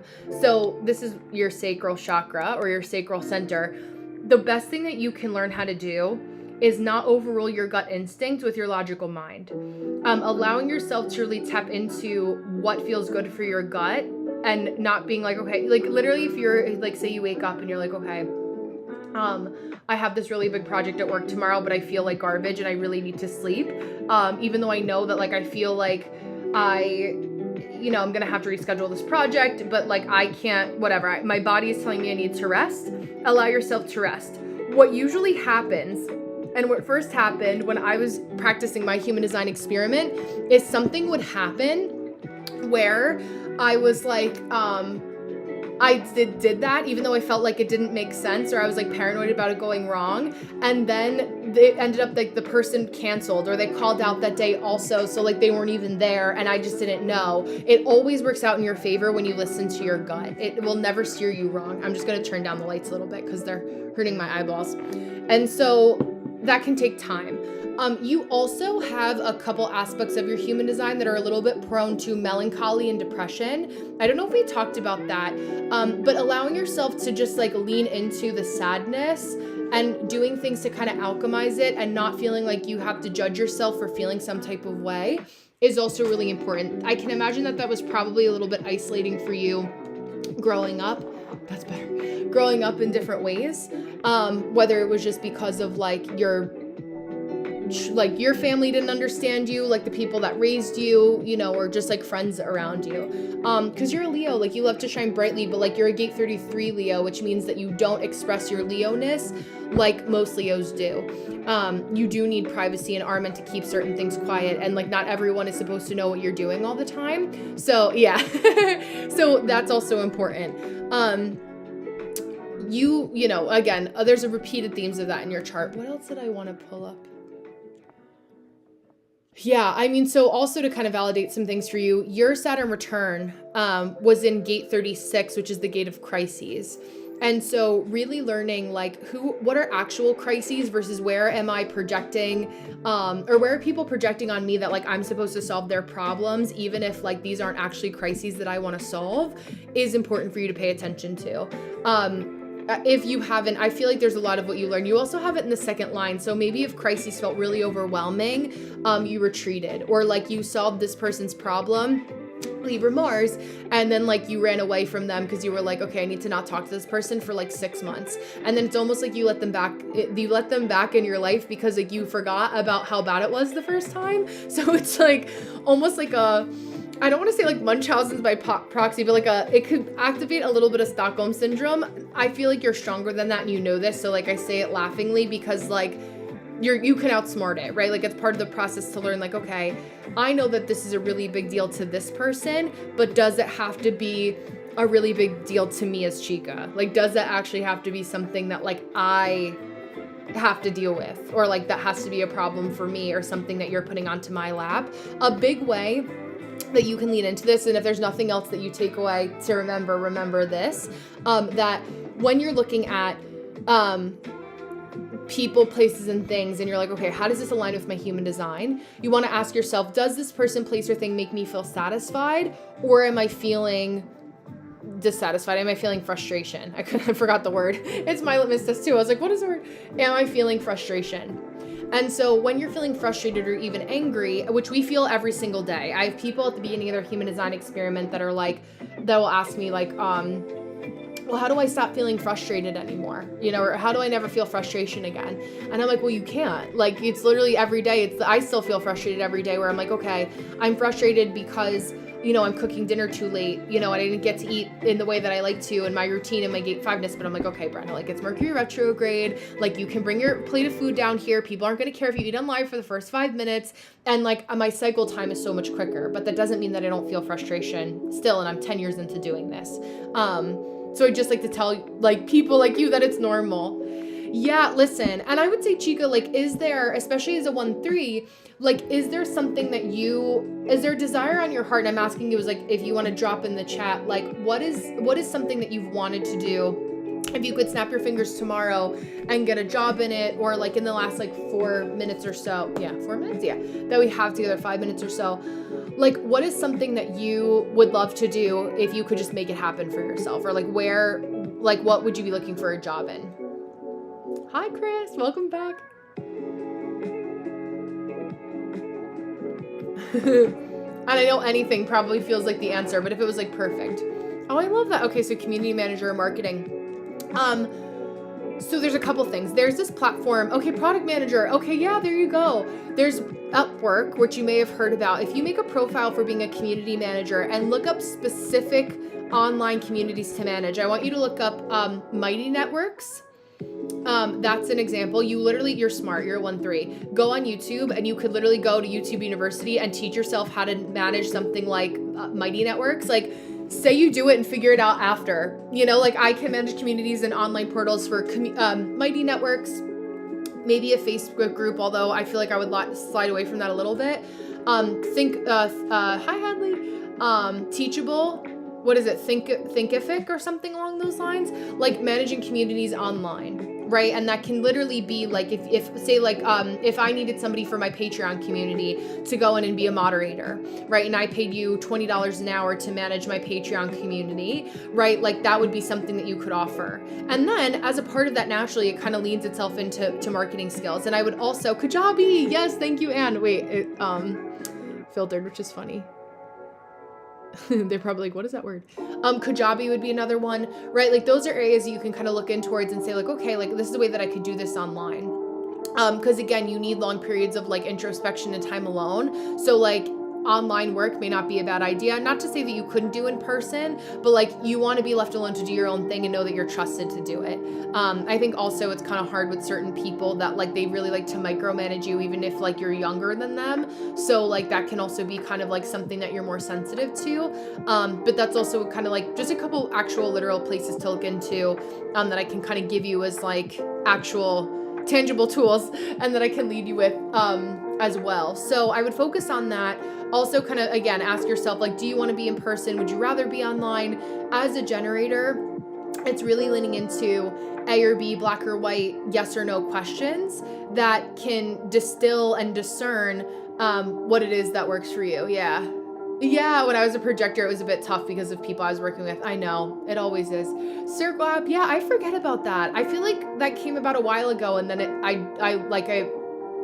wasn't that big. It was kind of like when, like it was made to start it was what's the word? Like if Facebook groups are one thing, it was like made in opposition of that. Like how Red Note or like what is it? There's another app that is supposed to take place of this one, those kinds of things. But yeah, Chica, I would also just kind of like focus on like, okay, if you like to manage communities, where are ways that you can start to think a little bit independently, maybe doing gig work to give yourself a taste or just kind of help yourself like manage a community that maybe feels a little bit more fun. I managed a community as a virtual assistant on Mighty Networks for an artist podcast. That was one of my things, you know, that I did in my early 20s. All Bodies was another Mighty Networks community that I managed. And if I wanted to, I could have made it a full-time gig, but I didn't want to. I didn't want to, but it gave me that opportunity to get in front of the right people and the right eyeballs in a way that made sense. So I will leave you with that, but just know like a couple other things I guess I could say for any of my generators and my manifesting generators, like Anne, like Noelle, like Orion, is to lean into like asking yourself black or white questions and discerning that. I actually just made a video for my generators in Patreon that was exclusive to them because that's what they pay for. That was about like recalibrating frustration. And one of the things I was saying that they tell you not to do, and some people are a little bit, they like read the book and then they feel like it's like a they don't realize it's a guideline and not kind of like they're not committing a cardinal sin, but it's asking yourself things in pairs, like A or B, black or white. You don't always have to have somebody else ask you A or B, black or white, yes or no questions. Yeah, Kiana, exactly. The frustration is so real. Wait, there we go. It filtered you because of the gang, generator gang. But it's that like, yeah, frustration is normal. Asking yourself A or B, black or white. I always say like when you're, yeah, like I say out loud to myself and then I say, yes, exactly. And then what sounds right when I say it out loud. Exactly. Oh no, I'm just saying, I was like, that's why I wasn't, yeah, it just is complex. Mercury retrograde things. I was like, I know why, but it's so silly. But meanwhile, like people can post like the most insane things. Well, it's because like the rules like don't even make sense half the time. It's like I had to unblock like 3 people's comments today on my video, and they were just commenting like their rising sign. So it's like it cherry picks. I think just because of the back and forth, it's like more sensitive. But anyway, what I was saying for you, Chica, to leave you with is to start to just get comfortable with asking yourself 1 or 2, A or B. Do I like Upwork? Do I like Fiverr? Do I want to be online? Do I want to be in person? You know, what kind of feels right? So. Yeah, exactly. Well, listen, we have Cancer, Jupiter's in Cancer right now, and any high, like Cancer placements make us very nostalgic. Do you have any Cancer if I do a quick scan? Yeah, not that I see quickly, but we have a Jupiter transit. We have shortening words. We have a Jupiter transit in Cancer right now, which always makes us nostalgic. Yeah, nostalgia's my best friend. Exactly. Cancer rising. It's so true. It's like where are we reminiscing? One of my Cancer rising besties from childhood and I have been texting like basically throughout the day, all day. He's gonna come up to stay with us in the not too distant future, and we've been going back and forth about hi King Piscean, about, you know, things from childhood. Do you remember this? Do you remember that? And yeah, it's like allow that nostalgia to let you realize that like you can still do some of those things or different variations or still go back to that place. It's like revisit the place even if it's just for the memories, you know, going down memory lane. Good to see you too. Happy new moon in Leo. We're less than 24 hours away. But yeah, Chica, if you feel like you need to lean into that, and be nostalgic, like go to the places, you know, like I will drive 2-3 hours to places that I went to in my childhood just because I can, you know, like if I have a Wednesday where I like can take off, right? Like I've built that life for myself. We're like, yeah, I'll go down there on a Wednesday, go visit, get ice cream from that place, just get ice cream and come back, 4-hour round trip, listen to an audiobook in my car. You know, it's like we forget that we have free will. We really do. And I feel like there's a lot of ways where it's like, oh yeah, I can actually just take my PTO or, you know, use this time to go back to places that felt nostalgic. And maybe that's telling you something. Maybe there's something that's there, or somebody that you'll meet, like again, letting the universe surprise you, where you can, you know, allow yourself to lean into that a little bit more. So I'm excited. Thank you for letting me read for you and letting me riff off of your comment to talk more about nostalgia. I love a good reflection. Well, since no one booked, Anne, I'll no one's booked right after, but I do have spots open. You're welcome. It was nice to connect with you. I will fix this for you, but Anne, so you can book some more time. But if anyone else would like to book, I do have spots open 10 minutes for $13, and I will email you guys a recording too. Tomorrow in Patreon, I do a full and new moon circle every month for a half hour, so it's a little manifestation quickie where we can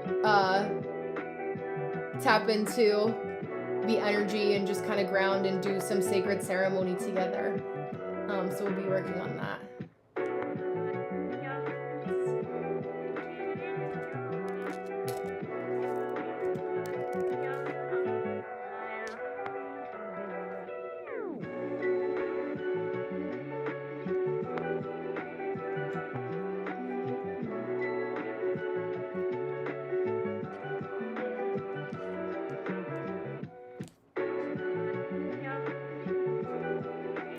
Doesn't matter because I forgot. Monday and Tuesday, I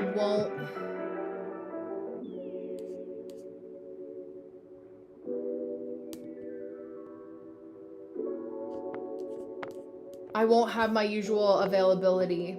Sorry. I just like detachment in real time trying to think of my schedule. But I think, and if I'm not mistaken, I did open time for Saturday. Hi, Megan. So if you are free or available for times on Saturday, I just opened up some time. Yeah, there we go. I have 4 to 6 my time available. Hi, it's nice to see you. Hello, hello. Yeah, I opened up from 4 to 6 start time. Let me know if I can maybe open a little bit later too.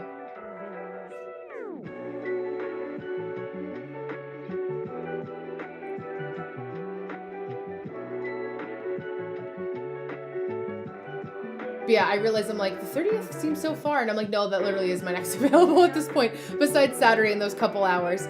Oh, hi, goodbye, Cassandra. Oh yeah, Darian said, so transformative. I can't even tell you, but I'm loving every minute of it. Everything is new and big and dramatic. It's wonderful. I love that. I know, because you like thrive in that atmosphere. It's like, it is such a beautiful usage of your gift to be able to be like, oh, like I feel that flow. Like I feel that energy. It's been nice to have the dimmer light. I feel like we're in our cozy hour. I actually, like, I was saying this to Noelle, like, I literally would live by candlelight still. And I basically do. It's like everything is like the, what is it called? Incandescent lighting. I don't do the big light. I don't do the yellow lights only.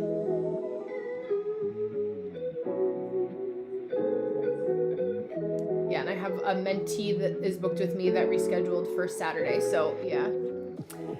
I will forever remember that reading for astrocartography. I love it. Oh, I'm so glad. I'm screenshotting that. Thank you. You got the recording from my email, so you can watch it again and again. I hope maybe you have been. But thank you. I appreciate you saying that. That does my heart good.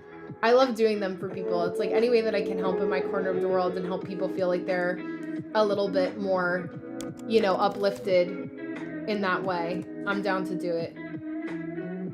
It really is my joy. One of my greatest joys. I have a couple, but that's definitely up there. Top 3 for sure. Can recommend. Let's go. Yeah, aw, thank you. I'm so glad. I know. I keep thinking of the Netflix studio that they're building, it like not too far from my hometown, which has been like a cool transition, but you can see like how busy it's getting over there. And I was like, oh, like so much filming happening in New Jersey, especially in North Jersey, because it's so close to New York City now, you know? I mean, it always has been, but like all the locations to film. Like New Jersey just happens to be really close to New York all of a sudden. Who would have thought? You're like, Brenna, it's literally been there the whole time. I'll stay on for like 15 more minutes, but again, if anyone wants to book, I'll stay for that, but if not, I'll hop off at around 10 o'clock Eastern Standard Time. If you guys have any comments you want to write in the chat, let me know. Yeah, probably cheaper to film there too, I know, and I think just like space, like, it was interesting because watching the new Superman movie that came out, there's a beach that is in New Jersey that they've been filming on, like close to this location called Sandy Hook. And I was wondering like if that's where they had filmed like some of like the outdoor scenes. But they also filmed like the scenes, if you guys have seen the movie, there's like this country, I forget the name of the country. It's like a like made up name. I think it started with a Y. It was like Yugovnia or something like that. Obviously I'm not up to my lore, but they filmed it in Australia. So I was like, okay, maybe the beach just happens to be in Australia. But like the show Manifest on Netflix had filmed like down the street from my childhood home at one of those beaches, because I grew up like a mile from the Jersey Shore, like the actual beach like on the Jersey Shore. And I was like, wait, that's an old Fisherman's Warehouse. Like why are, like I didn't even realize they were filming back there. But like it's like these secret little troves that like I'm like, oh my god, it'll look so different, you know, like in 10 years in that area for sure. I'm like waiting for them to just build a bridge over to that portion and change the landscape and the atmosphere. Darian said, oh my god, one of our big clients is Netflix. Oh wow, so funny to mention. I've never seen so many public figures. I can imagine. Oh my god, that's so cool. I love that. And that's like amazing, like for the Leo in you to like have that be surrounded by that creativity. Like what a beautiful atmosphere to like be in also. Like, and I just like love being around like productive creative people who are like doing the thing and just kind of like observing, and you know, like you go first, I'll go second. I feel less like that now, but I feel like it's nice to just kind of like keeps certain momentum going for us as well. Hi Sydney, where we can like, you know, like be in that momentum together and holding the sacred container. I like to say a lot, of holding the vision for holding our power, right? Again, like gate 31, gate of influence. I made my videos tonight, that'll be on shorts and that will be on TikTok as well, about you know, how to hold our sovereignty, how to hold our personal power in the very early degrees of Leo during this new moon in Leo. It'll be a lot of fun. So I'm excited to see how people really like lean into that. Question, I somehow feel a shift in friendships. Would it be because Pluto is up there in my 11th house? Yes, and Pluto is retrograde, directly aspecting the new moon in Leo. So it's like they're directly opposite one another. Aquarius sits opposite of Leo, so that's why we have the full moon in Aquarius during Leo season. And do you have a Leo Chiron as well? And Chelsea's whole reading, if you go back, Megain, to Chelsea's reading it was the 1 hour and 18-minute mark for the recording today over on my YT. We were talking about the same exact thing, where it was like this energy of like just feeling that betrayal too. I feel the shift in a good way, but it's like for you guys too, it's like people being like, oh, this person was talking behind my back, or damn, like I just feel like I'm seeing this person in a new light. And also again, for Pluto for you in the 11th house, it will always feel that way, where it's like you go through, you are constantly outgrowing the people that are around you, but Sag Chiron, okay, thank you. But constantly outgrowing the people around you. But that doesn't mean that you still can't love them. It's just okay to indulge and enjoy in like other new friendships, which is also like for third liners in human design, like myself, it's like we are like the bonds made and broken. Like we're constantly reconnecting with people over and over again. Yay, Kiana. I just like Kiana looked. Hold on. Turn up my do you guys remember that song AM to PM? People rockin' day and night, AM to PM. It was like a early 2000s song. I forget who sang that, but that just popped into my head. But yeah, Pluto right now is at gate 41 in human design, which is actually like the beginning of the new year for us. And so when we're leaning into that energy, it's gate of contraction. So it's like contractions or birth pains, you know, that are like telling us to go in a different direction. Good things are happening, but it's still painful. It's like this new metamorphosis and birth of something new. So we're really learning and a lot of people are just also being dramatic too. So it's like noticing where it's like, oh, girl, bye. You know, like you can be dramatic, but like be dramatic away from me. I don't have the energy for that. It's a lot of that. Yeah, Elden Millennial here. Thank you. Oh, Christina Milian. Thank you. AM to PM. Oh, good. It went through. It was telling you there were issues. Yeah, it's so, I mean, Mercury retrograde with, it may be a couple people are trying to book at the same time too, Kiana. That can sometimes happen.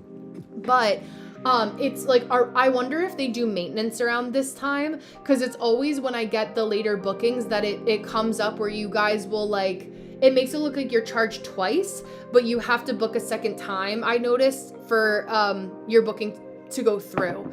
So maybe I can also consider starting a little bit earlier and ending a little bit earlier for that reason. So lucky number 7 of the evening, Kiana will continue the readings of the evening, and then I will be back tomorrow, 7:30 Eastern Standard Time.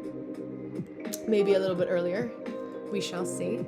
And then what is our minute marker? So we are at 2:17:27. And I will send this to you via email so you have it to watch again and again. Yeah, not sure about having Saturn in the first. Yes. Yeah, listen, I technically have it in Placidus. It took me longer to find sustainable friendships. So I will leave you with that. I'm going to put a pin in it now while I pivot over to beautiful Kiana for the next 10 minutes. And her question is, how to best use my chart during this time? So let me bring up here for you. And let me make sure I have everything put in correctly. 11:12 a.m. May. Okay, perfect. Yeah. So a couple things, right? One of the things that's being activated for you, Kiana, is gate 4. So hold on. This happens every Leo season. It's specifically going to happen around the week of August 14th, actually around the 12th as well, which is funny because you're born on the 12th, so we're noticing that a little bit more too. And so gate 12, gate of formalization, teaches us how to stop doubting ourselves and understand that the doubts that people are projecting onto us, where you may be feeling frustrated, are other people's projections that we're meant to kind of see, like where they're feeling a little bit insecure, where they're feeling a little bit nervous, and graciously in your beautiful Venusian Tauran way, like dismissing the fear. Let's say you have a manager that is like pimping you out respectfully and is like trying to showcase you as a beautiful singer-songwriter, musician to the world, and they are, you know, you're wanting to book more shows, and it'd be funny if I'm like channeling this and like this is actually happening, but I'm just like making up a scenario to prove the point of what's activated for you during Leo season. And you know, like they are hesitant to book certain shows in certain spaces because maybe it's a little bit of a bigger arena. You're ready for bigger arenas and bigger shows, and like they don't want to, you sense their doubt. And so instead of sensing, like you sense that frustration, you sense that they're skeptical, what are ways that you can start to prove to them that, you know, by showing up and getting recognition, that you can fill more seats and are worthy, you know, I hate to use that word because you're always worthy, but like, that you can do it, that you can fill out, you know, instead of 100 tickets, you sell 200 tickets. And whatever that up leveling looks like for you. And so you can kind of think strategically during Leo season, because this is activating your channel of logic that you have. I'll show you quickly where it is, because I like to feel like I'm talking to you guys too, like see you.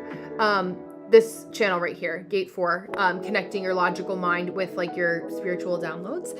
And so it's like, okay, well, what are things that I can do strategically to alleviate the doubt? Maybe it's that I've been kind of slacking on promo for some of my shows, or I can kind of come up with a strategy where for like 3 days or a weekend, I take my time to organize and create scheduled content that can go out to promote myself, and show, you know, my manager that I'm getting more sales or something along those lines, right? Hi, baby, welcome. That would be a really good way for you to kind of like capitalize that energy. You know, a lot of your energy is very queen-like, it's very regal. So it's like allowing people to take care of you can also be a lot of like ways you can call back like your personal power and sovereignty, and lean into what feels good for you as an individual, right? Like what feels good for you and your highest power and your like beautiful Venusian qualities that can feel really good. We also, what this new moon is creating for you is this channel of leadership, specifically 31/7. And I'm actually going to read it. Let me pull up. I'm going to read this tomorrow for you guys in Patreon, and we'll dissect it a little bit more than I am right now. But let me bring up, oops, where'd it go? I just put my,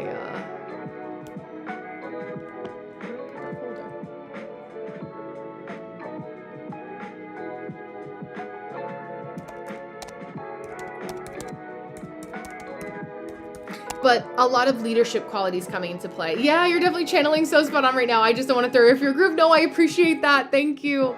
Yeah, it's like, and maybe you're feeling like, I also wanted to say, not like to scare you in this way, because I don't say it to like fearmonger, but like a little bit of like a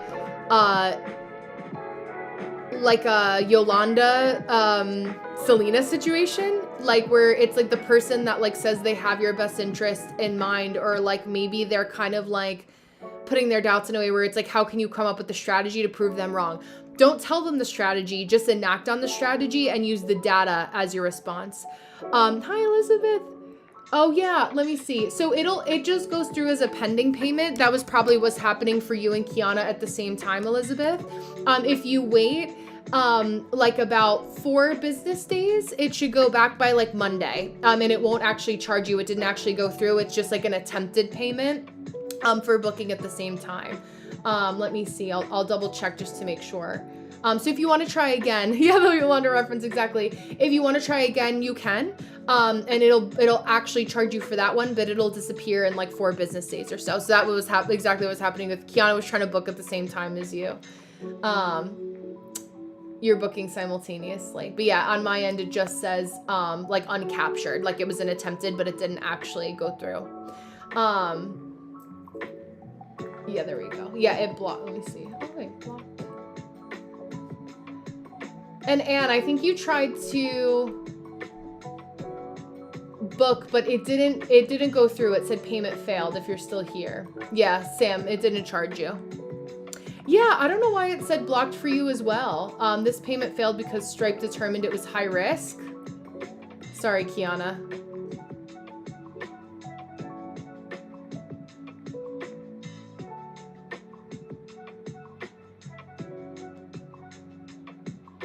It just declined it, but it doesn't tell me why. Just that it was high risk for something. I mean, I know you're not fraud. But maybe it was trying to run it too many times and it didn't go through. You could try a different card and that may be something. But I'm just going to finish up with Kiana and then I'll get back to that in a second. Just so I don't get out of the flow for her. So just bear with me and just out of respect for her time. We'll just pause for a moment. So basically, Kiana, yeah, with the Yolanda reference and all that, technology always gives me such issues. So no, it's true. It's literally all Mercury retrograde. Like this never happens. And I think it was just too many attempts at the same time with too many cards that it just wouldn't let it go through for whatever reason. Yeah, just finished my leadership class this week. Oh my God. That was like a curse class as well. Well, yeah, it's people who like also want to like lean into it for like nefarious purposes of like dark psychology, like versus like trying to actually be like good, authentic leaders. What I was trying to pull up for you in terms of, like the channels that I was referring to is that you have a channel that's activated called the channel of the alpha. So it's like, you don't need somebody to like, maybe you can collaborate with them on a song, right? But it's like not giving everybody all of your best songs, you know, like maybe you don't need to collaborate with everything for anyone, you know, at any time. Let me see.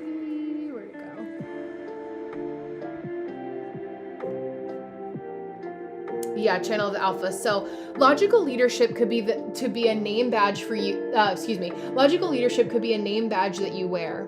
You are a born leader who can march with purpose into an uncertain future, knowing the way. Whether you hear yourself say it or not, this is just for this week, by the way, for you. Whether you hear yourself saying it or not, what others hear is, I lead towards an assured future. So when you're leading people, there's something, and especially being a beautiful Tauran woman, like you have that energy of like knowing what your purpose is, and no one's really gonna ever get in the way of dulling your shine. It's so funny because there's always red threads where there's people that have the same energy that come through, and that's been the theme of the night. It's like nobody dulling your shine, no one can take your power away from you, and no one can destiny swap with you. They may try for a little bit of a point in time, maybe they do, maybe they take away some of the attention away from you. But you know that now there's an extra activation of nipping that in the bud and being like, nope, I know what you're trying to do. You're not opening for me. Or I'm opening for this person. You're not opening for them. I already claimed that spot. I already said that I was going to sing, the national anthem at this game or whatever. I'm just using for things from your corner of the world. Alpha is the highest rank in the social order of wolf packs, and you as the alpha male or female stand out as the leader of any pack, or you stand out as the leader of any pack. People regard you as an obvious candidate for leadership, so prepare to be nominated, selected, or better still, elected. Public recognition makes your soul sing. Yeah, no, I feel like it's just, hi Gigi, allowing yourself to really lean into what feels like how you want to lead people, right? What you want to lead people in. Yeah, I'm pretty good. Sometimes I channel the examples for people. I don't filter what comes through in my mind. But it's like just knowing that you have the right to claim that space. And as a projector, just keep showing up. Like, I feel like it's like what your mom would tell you, or like what our moms would tell us about, like, they're just jealous, like, let them go. Like, like you just keep showing up and being better, not bitter. And thank you, Gigi. And that's just a really good way to be like, hold your head high. You're graceful. You're classy. You're a class act. Like, that's what you want to be known for. It's like Taylor Swift is not getting dragged down in the mud and trying to defend herself and, crashing out on Instagram Live, so it's like, you're not that type of person. It'll all come out in the wash in the end, and you just make sure that you're doing the due diligence ahead of time to say, we have contracts in place. This is what I use DocuSign for. No like handshake bargains or like word, just choosing someone's word over it. Things that aren't in writing don't mean anything. And that can be also a huge lesson during this time. There's something logical and authoritative about your style of leadership, which is why people follow you and defer to you. People automatically pay attention when you walk into a room. Your arrival brings about governance and brings everyone onto the same page. But you will appreciate that it is one thing to suggest something needs to happen and quite another to get involved in doing it. Again, things written down, things actually put into paper, plans being made, meetings being had. And don't feel like you have to over strategize the strategy. If you've been at this for a while, which I know that you have, there's an energy of just like leaning into allowing yourself to just like claim that space and make it happen for you. But you will appreciate that, it is one thing to suggest something needs to happen and quite another to get involved in doing it. Like a general, you may stand back, leaving the job to the foot soldiers working to your instructions. This need not give you a false sense of superiority. It's just that alpha means that being first, being first in the order of things. So how am I taking care of Kiana right now in a way that like when I'm taken care of, I can pour out from my overflow. But, if I am in this, pickle where I'm not putting myself first and my needs first when it comes to my life and business, then it's like we're setting ourselves up for having people treat us a certain way without standing in our power and being inconvenient. I think it's being comfortable, feeling inconvenient when you know that you are only trying to protect yourself and also other people for, getting the best version of you. Like I am not chasing down people for money. People pay with me first before I read for them. I have plenty of people who said, the check is in the mail, the check never came, right? So I was like, that is a pillar in my business where it's like, I'm not trusting you that you're good for it after, because I also have to prepare before. Same for you, right? When you're booking an event or a concert or something like that, leaning into that. Last paragraph here.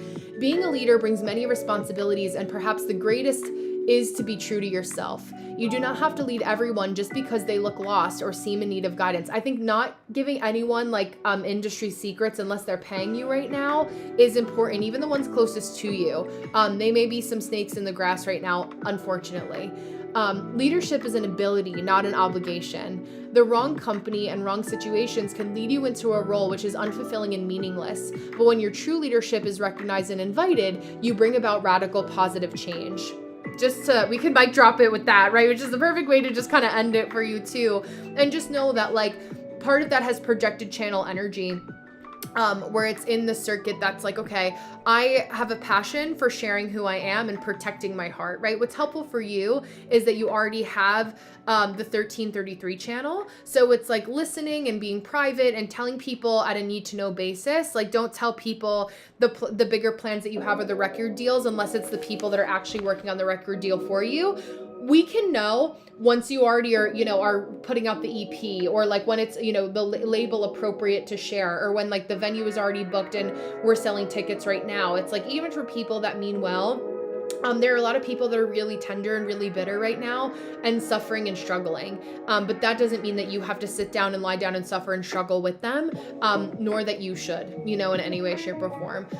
So I just, you know, encourage you to lead by what you know to be true on your heart. The desires that you have on your heart, hi Taylor, are there for a reason. And don't let the succubuses get to you. You're beautiful, you're talented, you're like a triple threat in so many ways. So it's like, it's almost like it can't be surprising anymore when people are threatened by you. It's just kind of like, okay, what I said earlier before you were on to all my Leos, like, how do you channel that energy where it's like, okay, well, if you're going to be jealous and you're going to be lurking anyway, you know, I'm just going to be promoting my song right now. So you might as well be going and clicking on the song, even if you're talking shit about my lyrics, you know what I mean? Or that it's not deep enough, or it's not spicy enough, or whatever, you know, I'm not like, you know, I don't sound like this musician, whatever. It's just like funneling them in a way that it's like, get the eyeballs, you know, and alchemize that energy and transmute it into something that's supportive of you. So I believe in you. I'm excited for you. Thank you for letting me read for you.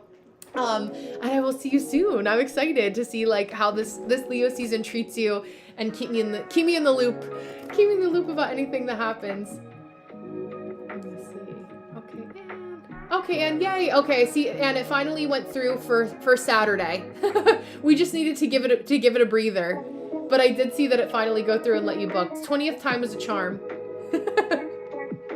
20th time was a charm. Thank you. Just weird, like, okay, nice stripe, relax. Maybe we'll look and see like if there's a little bit of a witching hour between like 9 and 10 or something like that. I'm gonna track it. No, literally retrograde tech issues. It won't tell me who else is trying to book, but there is a couple incomplete bookings right now. I am new. Yes, I am. If it was giving you a little bit of grief, you can go ahead and try. Some of them will say pending. It might have been, Anne. I'll look a little bit later. Since it worked, I'm not going to stress about it too much right now, just because my brain is in a different channeling kind of state. So, no, that time is perfect. Whatever I had like on my calendar, since I know you and I know your chart and you're not a new client, I have some like data that I'm already familiar with between you and your daughter's chart.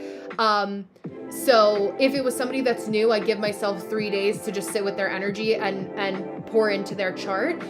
So that's why Saturday was blocked off. So I just opened up Saturday early so I could let you in. But I've known you for a little bit of time now. So when it's newer people and I say I need to give myself a little bit more time in between and just kind of sit and prepare in their energy, and come up with the strategy for the reading or the coaching call, I'll do that. But this is just a peek behind the curtain that is Oz. Taylor, what do you know? Yeah, thank you. I'm excited to sit with you and just like workshop all the things. What was I going to say? Taylor, do you know your energy type? And new, let me know if you have any trouble booking or anything like that. I also, it's $13, 10 minutes. I send you guys the recording. So after I get off today, I'll do my little admin work. It's been so nice. Like the weather has been so cool. I still have my window open. My fur baby is sitting in his wait, hold on. I can actually pivot and show you guys. Oh, generator. I love that. I love that. He's the void that's sitting there, even though he's a gray boy. You can see my reflection in the mirror. That's all woods back there too. So he's enjoying the June bugs, as they call them. Although they're July bugs now, the lightning bugs. But I read for a couple, yeah. He's a Leo. He's like, I'm paying attention over here, Mom. I'm not turning around. But the ears go back. He knows I'm talking about him. The ears go back. But he's like, I'll pay attention when I feel like paying attention. And I was saying that about Leos. I don't know, Taylor, if you have any Leo in your chart, but for Leo season, so much of what we've been talking about tonight is like claiming space, like claiming your space and taking up space, and allowing yourself to lean into that energy. And so, you know, how do you feel like you've been playing small in your life? Kiana and, you know, everyone, Gigi, where do we feel like we've been playing small or like not prioritizing ourselves? And almost like I'll get frustrated with myself where I'm like, damn, like I've been sleeping on myself, or I've been letting down my boundaries too much in that area. You know, like how can I kind of say like, well, when I get to this point, like I don't want to be frustrated with my people. I don't want to be frustrated with everyone around me. It's not their fault. But I know that if I push too far and I start to push people away energetically, very Pisces, why am I doing that? Oh, there you go. Yes, Black Moon Lilith in your 4th house, Leo energy. Okay, I love that. I love that. So femme fatale energy for sure. And leaning into that right now. Oh my gosh. And like really, I feel like you could do some sort of, I don't know if you're a practitioner at all or if you like lead people in any way, but like you could do like some really cool, like sacred feminine, like dark feminine, like feminine seductress power. And I don't know if you've ever heard of like womb rites or anything like that. Maybe I'm channeling a little bit for you in the later hours, but if you did like womb rites, look into that, RITES. And I did like a woman circle where they did that and it was really cool, but it's very 4th house at like Leo, Black Moon Lilith energy too. Reclaiming like personal power, feminine rage. Like I feel like those are all things that you could work with too. Darian, this new job shows me where I've been playing small. It's a beautiful place to be, so unexpected but transformative. I love that. See, it's like even when we don't realize why we're there, there's always a reason. There always ends up like there's always something, especially with manifesting generators, like we're always picking up. Yeah, I'm so glad, Taylor. I mean, just your last name, Van O, like you could riff off of that if you wanted to get like really freaky with it. I have like five Scorpio placements, so I'm always thinking outside the box in that way. And with the Black Moon Lilith in Scorpio right now, or like the seductress energy, I feel like you have that too, Darian, too, like the seductive energy as well. Question, can we use human design readings for love too? Yes, you can. A lot of people come to me for career and money because I have so much activation in my 2nd and 10th houses. So I remember that too, Kiana. But yes, I can read for you for love as well. I can really read for anything. Thank you, Taylor. But I like to focus on career because people see it. I have that authoritative quality in my energy too. It's been reflected back to me quite a bit in recent years and days, I should say. But yes, I can do that. I do a lot of love readings, of course, during Valentine's Day. A lot of it I focus on from a love perspective is like how very loosely, like the 5 love languages. Hi, Ellington. Yeah, you can use it same way for astrology. Hi, Noelle. You can use it for anything. Like if you want to strategize and look at it from the lens of love, if you want to look at it through career, if you want to look at it through, hello. What am I going to do, 10 years from now? How can I get more energy to work out? Like all of that. Okay, perfect. Thank you so much. I'll bring up your chart and we'll start here. I record these to YouTube, so I have your personal information blocked so nobody will see that. And then I'll email you the timestamp. So love is so fun. Yes, exactly. In human design, and I love your handle. Yeah, absolutely. In human design, we have these different kinds of channels. And so we have something called electromagnetic channels, which means that, like, for example, if 2 gates connect to make a channel in human design, I say they're like 2 arms that reach out and say, hey, we're going to work together.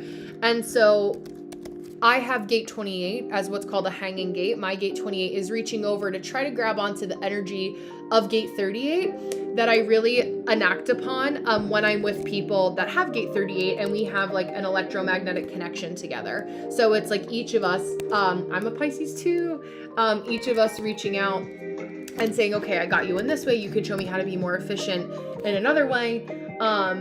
Projector. Yes, I love that. How do we work together? So that allows for a lot of like attraction and, oh yeah, thank you so much. Hello again, welcome back. Yeah, I mean, I could take it to the depths. I could go everywhere with it, up, down, all around. Hi, Erin, I love your profile picture. Yeah, okay, I love this. And I know why, because you have some motor center activity. So let me pull up the chart before I get ahead of myself. Let me write down lucky number 8 for new. Okay. So we are at the 2 hour and 40 minute and 43 second mark starting for new here. Amazing question. Being that I'm an initiator, but I have fire dominance in my chart, how do I balance my projector energy? Thank you. You want to be a fire that is not worried about other people needing you to be the only fire that they warm their hands around. Making sure that you are keeping your fire lit and keeping the logs on it because you are doing what feels good to you is how you shine brighter and brighter, and how that fire roars and casts that SOS signal to attract people into the fire that are cold and need to get warm. But they're not people, they shouldn't be people that reach into the fire, try to take logs out of it, because then they're going to get burned. And then they're going to wonder why, and then they're going to be upset about it. Right? You have that very like kind of like you're warm, but you're not like physically affectionate energy. It's like I'm close to you, but don't be that close. You're still my client. We still have boundaries, right? Being a projector in human design, as you know, your strategy is to wait for the invitation. So yeah. You're like, and I could just end it there, right? That's all we really need to know. I say as Pisces, we're nice until you're not. Don't test me. Don't push me too far, right? That also plays into the fire rhetoric. Sagittarius moon, need a lot of freedom, right? When you start to micromanage the way that I do something, the eye is twitching with that, right? Like we don't like that. We don't do that around here, you know? A lot of what your incarnation cross also is in human design, when we look at the type of Pisces sun that you are, that's part of where we get your incarnation cross from. Gate 36. Gate of crises. You are a lighthouse to people in crises. However, you're a lighthouse that provides refuge, but you are not a lighthouse that can grow legs and walk into the ocean and go out to the ships who are sinking without ruining your total infrastructure, right? Yeah, literally, especially as a 1-3, I'm a 1-3 as well. We're teachers by nature. We want to teach people how to get things done. Wait, I'm trying to unblock your thing. And we need long periods of introspection where we don't get interrupted. I know people come up to you all the time when you're minding your own business and interrupt you. They want to keep you small. You have the Genius Freak channel, the 4323 channel, which is like being ahead of your time. It's like, it gives the energy of like you say the joke first, or you have the idea first and no one heard you because you accidentally didn't say it loud enough, and then someone takes your idea or someone takes your joke and says it louder. That's always going to be a level of how you feel in a corporate environment. And so it's figuring out where can you go to get your power back and to show. I know, I feel horrible for you. That's why projectors are my biggest group in Patreon. I feel like out of everyone I read for, I actually, even though you guys are only 20% of the population, statistically, I'm here to save my projectors. Because again, I'm an Aquarius rising, so I'm always down to save the underdog, right? But it's like, because you guys deserve it. Like you actually have, especially that Genius Freak channel, it's like, if you don't take the time to explain yourself in a way that also protects you, right? Using that discernment, your Scorpio, Saturn, right? That's where it's like, it can come back to kind of bite you. I also wouldn't be surprised, like, well, I know this, and I know that's why you mentioned corporate job as well, because Pluto retrograde in Aquarius in gate 41 is the same sign as your Jupiter. So when it's good, it's great. When it's bad, it sucks. And so gate 41 is known as the gate of contraction, where it's, causing this contraction and expansion in your energy. And so it's like, okay, it's a birth pain. I'm birthing something new, but it does create more of this, like, it's uncomfortable. It doesn't feel good. Like, where's my epidural? You know? Yeah, I know, Chica, I know. That's like so much of what I mean, as 1-3 also knew, like for new theory, like I feel like you could create, like, I wish you looked closer to me. There's a spa in this town not too far from me that's called a New House, and it'd be cool, like new theory teaching at New House. Like, even so for you, like I would look into things like Kajabi that Anne had mentioned earlier, and Thinkific, and like courses that you could teach online, and setting up kind of like an auto, like you would make the course and you want to teach people about it. You would talk about XYZ, whatever that you're inspired by, no matter what. The initiation, and I actually have a video about projectors that I'm going to send to you, because this is going to be really helpful in terms of like how to reclaim your personal power during Leo season, and just as a projector in general. It's the name of my up and coming company I'm building. I love that. If you make it, they will come. Like, you're just building the lighthouse to bring the ships to you. That's so much of the radiant cross of Eden, the core of it. And I have a lot of people that have that incarnation cross that come to me.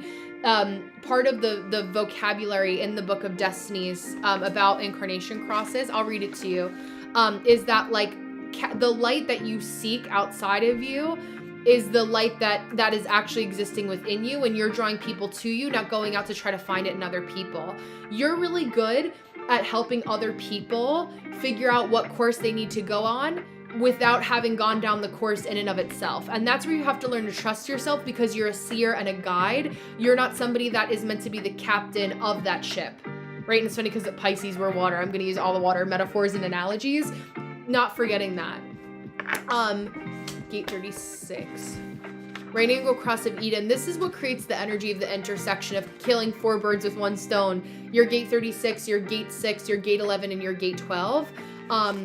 In your life purpose and your life theme. So Albert Einstein, he was a Pisces. He took naps. We need naps and rest. We are very efficient, especially he was a projector. Michael Caine, Kurt Russell, and Jay-Z Knight all have the same life purpose as you. So your life theme is to delve deeply into the full array of emotional experiences, carrying with you throughout your life the light that accompanied you at birth. In your heart, you hold a memory of how life can be so full of love, yet in your reality, you're constantly challenged by a less than perfect and sometimes harsh world. Painful childhood experiences where people shocked you with their lack of integrity have left you with a hunger to return to a place of wholeness and love. You may seek this love through emotional and sexual intimacy with others, only to be disappointed that they are but temporary experiences that do not fulfill the longing in your soul.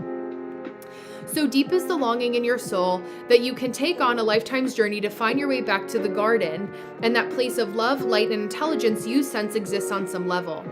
Your search might take you on travels, into and out of relationships, through career changes and living situations, and to all manner of life experiences until you finally discover that this wonderland you so earnestly seek is, and always has been, inside of you. When you come to that realization and find a place of deep peace within yourself, you have returned to Eden, and from there you can share your light and joy with others. You could do a whole branding just on that alone. Like, I don't know if you've heard of labyrinths before, or like where you can like walk and do these kind of like meditative journeys with people and talk about like walk through, Eden, as a part of like, it's all we do. I was like tapping on the screen to uncover that. Just planting seeds of creativity as of one Pisces to another. You live on the edge of the chaos called life on earth. Your whole life journey is an ongoing search for the light that you know in your heart exists somewhere if you could only locate it. You are often confronted with gloomy scenarios that need your full attention and a great willingness to get through them.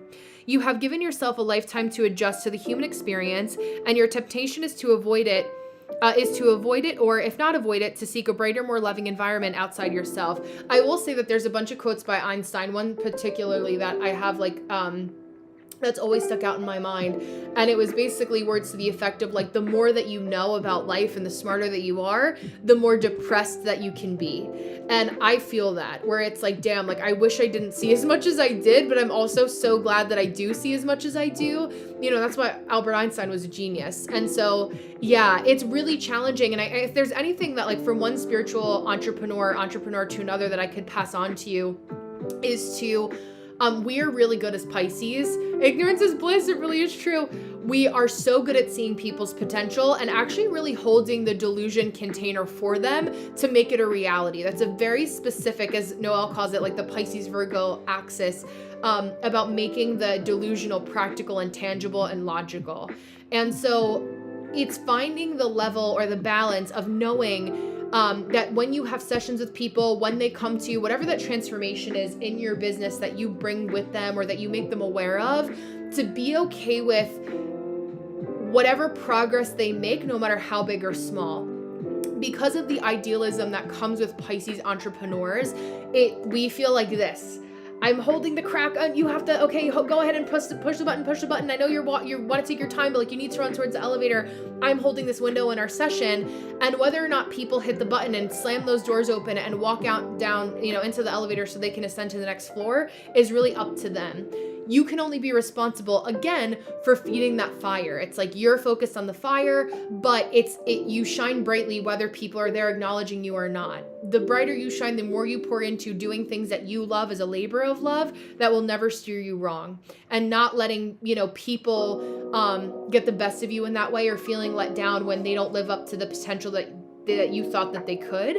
I will say that like once you have more people that really, you're welcome, lean into you in business and you have more clients, you will start to feel a lot more fulfilled and helping the people that pay you for that help versus the people that you may have grown up with or that, you know, were friends when you were younger, or people that you see that you kind of just realize you have to let them realize that they're being victims in their own suffering, and like you cannot smart them with the lessons that they're supposed to learn no matter how much you love them. You know, for whatever reason, we incarnated adjacent to them. We can lead by example. But it's like for people like that, it's like you have to let your actions speak louder than words, versus in trying to convince people, you know, that what you're saying is right. You know, I will say this too, as a projector, one of the things that I'll leave you with is that any unsolicited advice that you would give to your cousin that's not doing well, or your mom, or your uncle, or your family, or your friends, or people that you see on TikTok, make a piece of content at that through the lens of how it applies to a business where people can pay you when they recognize that you have something to offer, because they're the ones who have opened the container. Something that I said to a Gemini rising over on my IG today to give them a tip for the energy of the day was, as a projector, you're so hyper focused on the micro, right? And you see the micro and the macro, your birds, right? You go and swoop in and then you go back to the nest. You can see that gnat that's on the ground that you're going to go and eat from a mile away. So you go in and swoop, but then you realize that it's like there's so many gnats everywhere that you can eat, that can nourish you. You got the right one, right? Or right idea, but wrong execution. Don't hide in the bowels of someone's comment section. Not to say that you can't still enjoy in a dialogue, but like how can you show up and make the content and get people to come to you? It's magnetic. You pull people in, you're enveloping them with your aura. So that's a really like $1 million thing too. It's like people can feel the warmth from a few scrolls back when you're, yeah, of course, absolutely. It just helps you save so much energy. Like why hide and give somebody else the credit on their video when you can go in yours and make the piece of content. And it's not focusing on quality over quantity.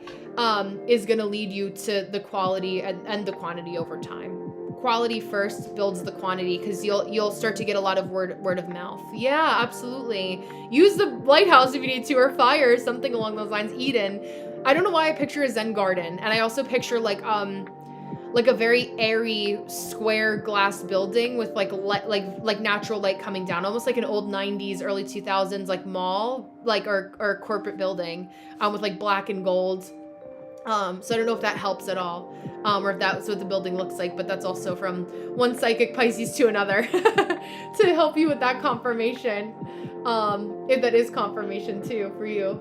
Elizabeth, yes, thank you, Elizabeth, for bearing with me. I'm glad it worked out that you were able to book. Thank you, New. I'm excited for you, and congratulations on this next step in your journey. Beautiful. Elizabeth, I'm pulling up your chart, and as I mentioned earlier, you will get an email from me. If we haven't emailed before, please check your spam.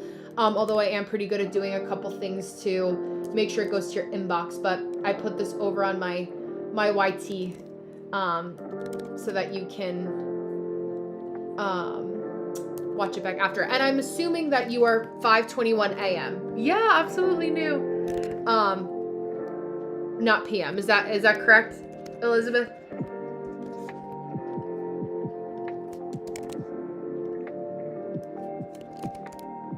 Oh, PM. Okay, thank you. I'm glad I asked. Mercury retrograde.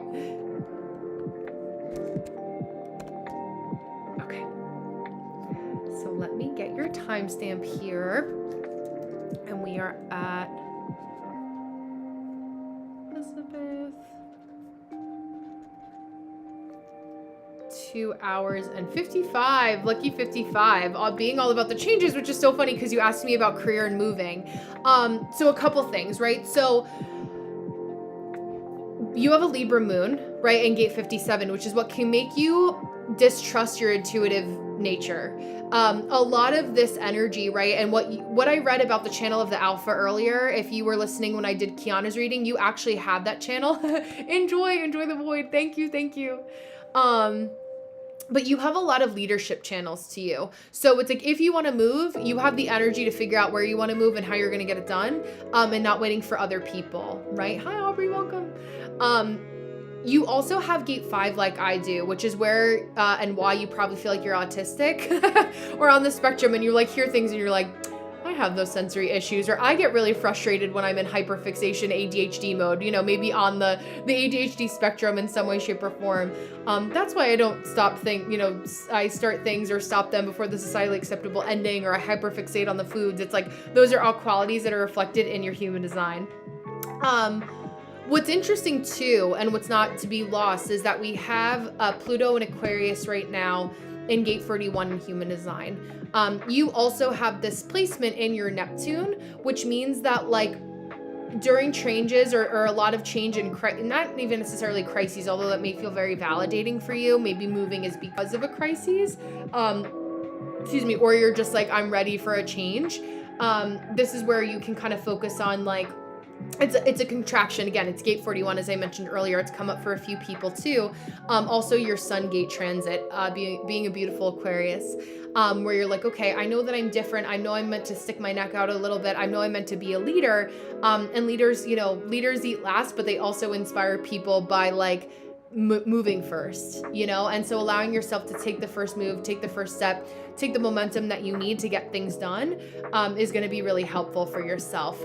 Definitely have a lot of ability to create a lot of order and structure. So I don't know, with moving specifically, it's not a matter of like if, but when.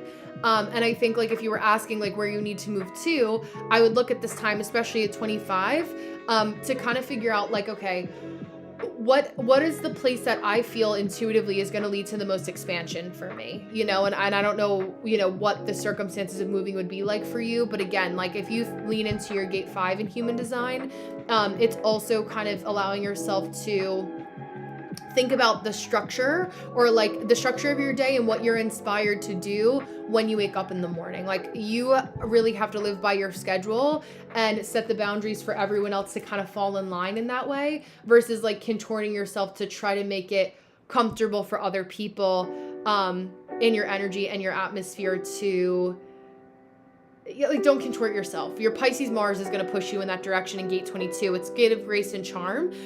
Having to kind of bite your tongue sometimes and being a little bit more graceful and charming than the circumstances may require, in order to make shifts and make people move and to have them do what you want. It's interesting because you have this balance of being extroverted yet introverted, where it's kind of like, I wouldn't be surprised if you're like you're selective in who gets the extroverted parts of you, where it would be like, okay, do I want to be extroverted in career? What do I want to be a little bit more introverted about? Letting people take care of you for sure. It's an interesting balance because Pisces is like the nurturer and the martyr and like wears their heart on their sleeve, but the 8th house is about other people. I would encourage you, especially when it comes to moving, having your own bank account, or having very strict boundaries around payment and money when it comes to like your rent or your mortgage, and keeping a roof over your head. If it seems too good to be true, it probably is for you. Nat in the room. Somebody in the atmosphere lurking in the shadows. But yeah, I would encourage you to like lean into it definitely also can give sugar baby energy. I will say that it can give seeking arrangements as well, but like there's safety in that because like you can have a sugar daddy and never see them in person and only talk to them online, so like that can also be a quality of that placement, but it's your sweetness and your softness and leaning into a little bit more of the divine feminine aspects that are why people want to pay you. It can also mean that you actually get a lot of Pisces people, Piscean jobs that want to hire you. So when it does come to career, leaning into a little bit of those divine feminine qualities, high social, can also help you with that. I'm going to read to you from the Book of Destinies about the left angle cross of the Alpha, which is your incarnation cross in human design. And I want you to think about if you could snap your fingers and you could make the things that you have a hobby about, that you dream about, the things that feel exciting to you, that you were like, oh, like you see other people and you're like, I would love for that to be my job. I want you to think about any job that you have or desire that you have that's on your heart. Hi, Aryan. And listen to it or think about it to structure it through the lens of what I'm about to read to you. Mozart, Bridget Fonda, Ellen DeGeneres, and Paul Newman, and Justice John Roberts all have the same incarnation cross as you and life purpose. Your life theme is to lead. The alpha is the leader of the pack, and your role is to impact many people who are looking for a more practical influence in their lives. You have a gift for resolution, both through mentally examining all sides of a situation and by instinctively recognizing patterns and motivations and behaviors. Even if like you played sports, right? This would be a great coach, a coach or a mentor of anything really that seems most exciting to you. People who are ready to like get serious and get down to business, right? Like Capricorn is the traditional ruler of Aquarius as well as Uranus. So it's like you're bringing a little bit of a uniqueness and also causing like a little bit of pain for your clients in some way. So that can lead into many different areas when we get into 8th house activity, things that can have to kind of lie off the spectrum of the internet. Your life theme inevitably puts you into positions of influence, yet the quality of your life and your leadership hinges on clarifying to whom and to what you commit to at any given time. Who do you want to work for? Who do you want to work with? And what do you want to do, right? What feels like if you could be like demand that space and claim that space, you have a right to do that. You're a sacral authority, so what also feels good for your gut instinct when it comes to that too. You have an extensive imagination that allows you to engage in a full spectrum of possibilities, reaching from pure fantasy to absolute practical reality. Your greatest abilities find expression when you balance your reach for expansive and profound experiences with your more logical side, which requires assured and secure outcomes.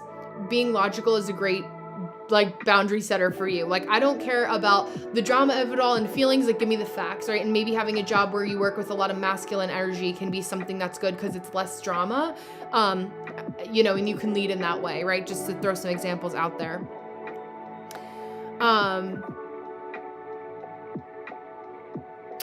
When some people are limited by a tendency to hesitate and play it safe, you can stretch further to take on and transcend daunting challenges.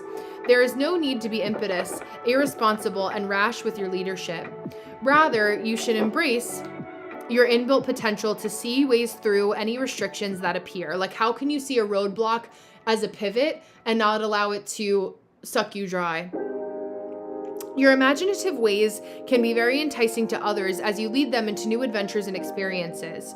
You can imagine potentials and anticipate outcomes, statistics, right? It could be data, could be accounting, in ways that can convince others that these will be rewarding experiences without necessarily having to complete the assurance yourself.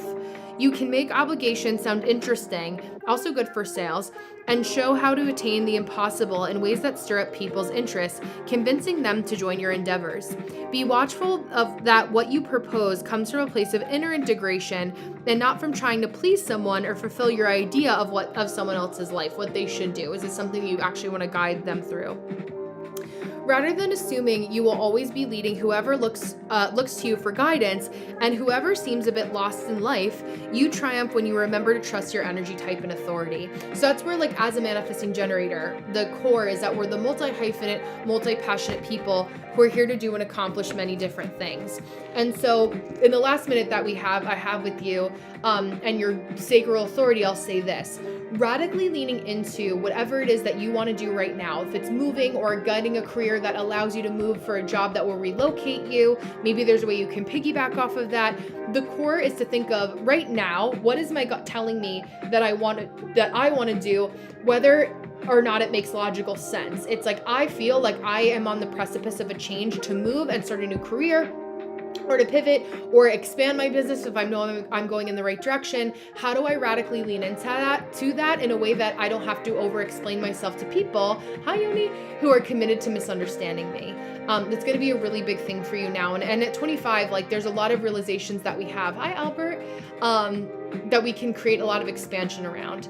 And so really leaning into that, allowing yourself to claim your space to be of influence, because having influence and telling people what to do actually is very grounding for you. What's the experiences that you can kind of nurture and create, to help create fairness? That's also what your Pisces Mars is doing too, to create a lot of fairness, to create a lot of understanding, but to remember that, like, you're kind of like HR, where you're hearing both sides, but then ultimately teaching people where they have to go and why they have to go. in that proper direction. So I will leave you with that. Let me know if you have any questions. And the last thing I'll leave you with is that when it comes down to knowing if you're going in the right direction, 2 things to ask yourself. Am I satisfied with this job, this person, this place, this thing, or am I frustrated? Those vocabulary words specifically will take you really far in terms of explaining, like, okay, to yourself and your energy, am I going in this right direction because it feels really good for me? Or am I frustrated because like I need to make a change here and I'm trying to force something that doesn't actually feel good. So congratulations on whatever happens next for you in career and moving. And I will leave you with that. I hope you're doing well. Yoni, it's good to see you. And I wrote down your minute marker, so you guys will see an email from me with your recording and your minute marker. And then Elizabeth, that pending charge will go away where you'll only see one on your official like bank statement and bank account. Just give it until like Monday. It should clear up by Monday. Any issues, just send me an email. You'll have my email after I get off live, which will be, I'll wrap up in about 5 minutes here. So if you guys have any last minute questions or anything else that you want to drop in the chat, please feel free to let me know. And we'll slowly wind down and transcend into the evening. It's at least evening in my corner of the world. It's 10:40 Eastern Standard Time.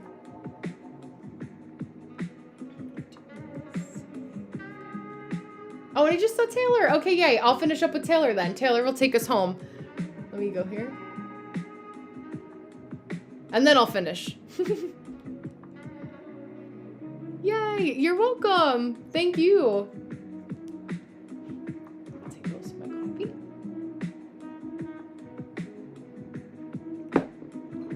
Decaf. No, you're fine. No, I just was like, I didn't want to sit and stare at y'all while I was sitting here.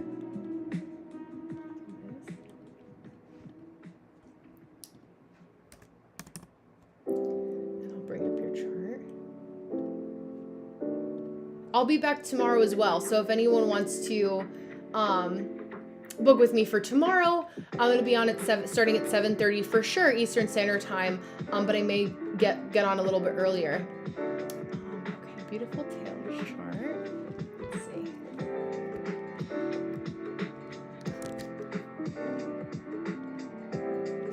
It's so funny. I always say like, well, let me do this so protect your. I know it is odd. Yeah, it is a beautiful incarnation cross. I love it. Alpha and Eden actually are both really strong incarnation crosses in life purpose.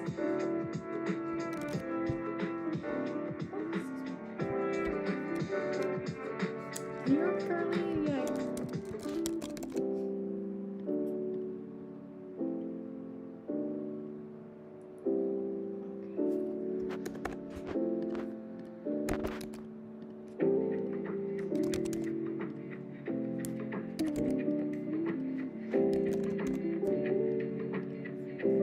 Okay, so we are at minute marker for beautiful Taylor. It's 3:09:05, which is funny because it's 3 like March. Okay, so please provide any general guidance on how to work with my energies and any intuitive thoughts that come through. It's so funny because I feel like I started channeling for you like just when you popped in, and some people, well, everyone that pops in, I'll just get their energy right away. And then kind of lean into like the facts of things. So what's interesting is that you're going through your Saturn return, as you know, right? And so up until this point in human design, after your Saturn return, after Saturn moves out of Aries, you're going to feel this like much more confidence in who you are, in your opinions, in your beliefs, just like your era of realizing things. And I know that sounds like kind of corny and like a cliche, but it's almost like your frontal lobe develops. Hi, Bobby. At this point after your Saturn return, right? It's like a extra energy that teaches you. Hi, Bobby, it's true. You're like, I can second that in real time. I see that because of your 3-6 profile in human design. And anytime I see a 6 in somebody's profile, this means I feel like that, literally like the taking the deep breath, just like, okay, I can kind of relax and be a little bit more introverted. Yeah, exactly. I feel like with your placements too, and as like really just entering into Aries, and in human design, you actually share a cusp of this energy with doing things that feel good for your spirit in human design, where in astrology it's like you're either an Aries or a Pisces. There's no like true cusp, but in human design there's some gate placements that are gifts that you have that are shared with Pisces, where it's like you have so much knowing and old soul energy, but also a lot of newness that you bring in. It's funny because you have gate 46 in your incarnation cross, which means that like your body is a huge part of how you make money, whether you're like a massage therapist or also like spicy work. Like when I was saying that earlier, doing that in a way that feels sustainable for you, like really is something that you can grow into over time. You know, the midnight ballerina category can also apply here. Can be no shame in the game. Or, you know, talking about wound rights or being a somatic healer or teaching women how to step into their sacred femininity. Just know that you can. You don't have to, but know that you could. What's also really interesting is that when it comes to intuitive abilities as well, or intuitive thoughts for your energy, you have a completely undefined throat in human design, which means it's actually called open. Let me make sure that I have this here. So when you watch your recording back, you can see what I'm looking at. I'm gonna flip it here. And that's this here. So this is where like communication, people talk over you a lot. They don't, like, you say things in a different way than the normal way that people would word them. You're a really good singer and songwriter. I always say that you're the people that will like do acts of service or words of affirmation, or gifts, and give people gifts before you say I love you right away. It's like you'll show them through actions rather than just saying it with your words. Or the opposite can happen if you get really nervous, you blurt things out really quickly. It's like learning how to alchemize your throat chakra. Again, I say the most amazing songwriters, singers, writers, you know, voice actresses. I'm just taking a sip of my water here. Have these placements. When you are channeling, or if you are interested in channeling and leaning into any kind of like psychic gifts or anything along those lines, you also have to kind of give like an unfiltered version. It's like you'll start maybe humming a song, maybe you'll pick up on the tone or the words for or the phrases or other languages that like people speak that you know, maybe you're reading for somebody's grandmother that passed away, you know, that also spoke Spanish, and they'll start speaking in Spanish to you, and you're like, I don't know what you're saying, and like that's when you'll say like, okay, did they speak another language, like things along those lines, when you're so open. So in human design, which you may or may not know, these shapes are connected to, they're called energy centers, but they're connected to the chakras. So our throat center, throat chakra, our ajna, which is like our third eye, and then our head, which is like our crown, right? It sits like just outside of the body. It's kind of like this little cosmic triangle that connects us with downloads from the other side, and we're trying to pull them through. Where you have areas of openness, like your spleen, right? You teach people what to be afraid of. You learn to not be afraid of things over time. You're either fearless or fearful, right? And that can kind of come through in different ways depending on circumstances for you. Friends of the Crow, I love that. Welcome, welcome. Hi, Mystical Rebel. How are you? And so where you have areas of openness is where you're open to influence of other people. Where you have definition is where you have little shields of armor that protect your energies. And make you safe from other people's impact, right? It's like, you know who you are at your core. It's so funny because the opening line that I used for my energy of the day, the human design way, for the video tomorrow. Yeah, exactly. It makes so much sense because of where you're open. And also very Aries. It's like doing things to the extremes. And then Virgo and you also, it's like certain things that you can be very organized about. You literally also have the gate of extremes in human design, where one time or certain times for certain things you're super organized, and then other times you're like, fuck that, I'm ready for a change, like I need to throw out the rule book, right? And through that is how you learn to kind of navigate it. I always say for people like you, yeah, I know, right? You're like, that's just me in a nutshell. Because it's in your G center, which is all about identity, and your belief system. And so it's like, if you wanted to wake up and write a book at 3 o'clock in the morning, or you can't sleep, do not guilt trip yourself or let anyone else that, like Robin Sharma that wrote the book, the 5 a.m. Club, don't feel, if you don't want to wake up at 5 a.m., don't wake up at 5 a.m. But if you have a week where you're like, I need to turn my life around and I'm going to wake up at 5 a.m., you know, all the time, then listen to that. But anything that you do, you're not going to be locked into it forever. So don't stress yourself out feeling like you have to have this consistent routine. Instead, really lean into your intuitive impulses, you know, within safe limits and being safe. Not just for the sake of an adrenaline rush, but like, because you're like, ooh, like my gut is really telling me that I need to lean into this thing. Yeah. And it's like, you don't have to be that girly. Like you can be the girly that leans into extremes and say like, I'm going to do things this way for a little while. And then finding jobs or doing things that, you know, help work with that instead of against it is also going to be really important for you, which can be really challenging because like a 9 to 5 is a 9 to 5. Like it's hard to do that. But that's why, like I say, people like you work really well in like the restaurant industry or like doing a nighttime job, like stocking at a grocery store or doing like the night shift at a 24-hour restaurant or whatever. Like you have like unorthodox hours and times that like work really well for you. Now how you kind of can start to figure out like personally what works for you and what doesn't is leaning into your authority, right? So you have an emotional authority in human design. And so like waiting 12 hours or at least 6 hours or just a little bit of time to think on something, I would say even with all this Aries energy, like giving yourself like, okay, I have this impulse before I like go to purchase something. Let me just sit on this for like 30 minutes before I make a decision, just to kind of wait out the emotional high. High highs and low lows are always going to be something, because gate of extremes that is prominent for you, but making sure that you don't get like lost in the sauce too much is how you're going to make sure that you can create some sort of routine, but it's like your routine is tailored. It's not going to be a routine that makes sense to other people, because you're meant to lean into that Aries quality that's like going with your Mars energy, like that vitality and that momentum that like kind of is like a tornado in the best way, or it's like a gust of wind that like, you know, kind of like pushes the leaves past in the fall. It's like you can really show us how movement can be a good thing, and you can really lean into it in a way that's like really beautiful and aligned for you. I just want to write this down so I don't forget. Yeah, Taylor the Tornado, they call me. Literally, there you go. Taylor the Tornado. Here comes Tay-Tay. Hurricane Taylor. Tornado Taylor. Tornado Alley. No, and I feel like riffing off of that, like if you adapt that and bring that into your personality, that can be such a helpful element for you to pay attention to.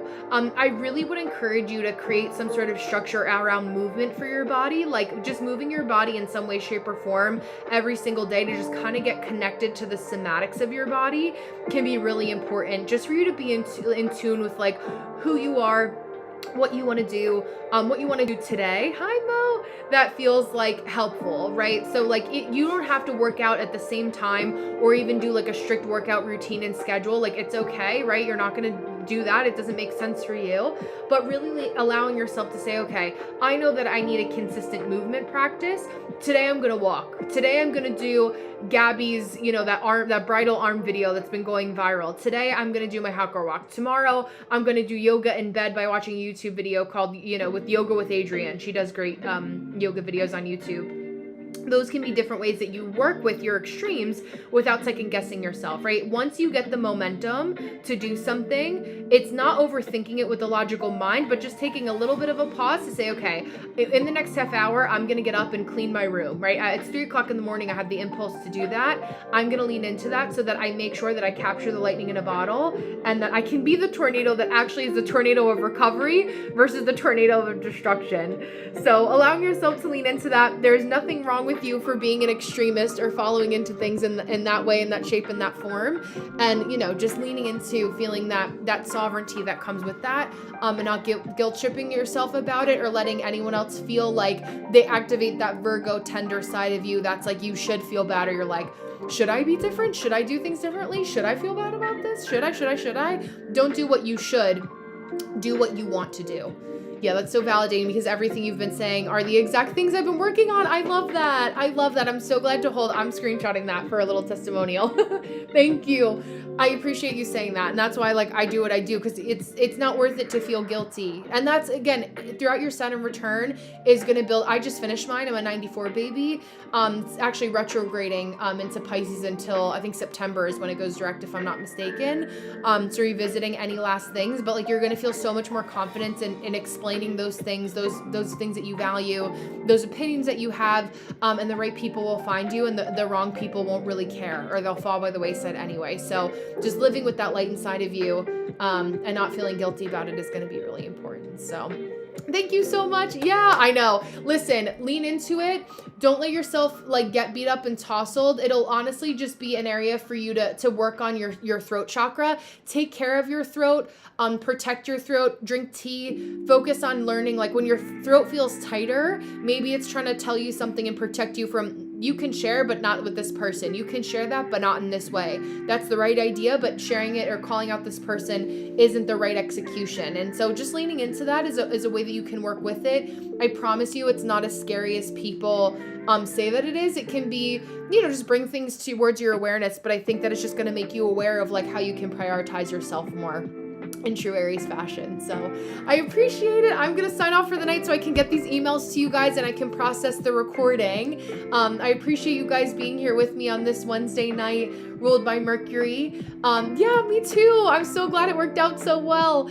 I hope you guys have a beautiful day tomorrow. I will be on again at 7:30 Eastern Standard Time, maybe a little bit earlier depending on how my night goes, to do some more live readings and for us to connect with each other in some fun ways. So I will see you guys tomorrow on our beautiful Jupiter day. Thank you so much. Keep an eye out for your emails. Check your spam folder. And I will see you guys tomorrow. I hope you have a beautiful rest of your night. Thank you, Kiana. Thank you, Gigi. Thank you, Anne. Thank you. I'll see you guys soon. Thank you, Darian. Thank you to my YouTubers.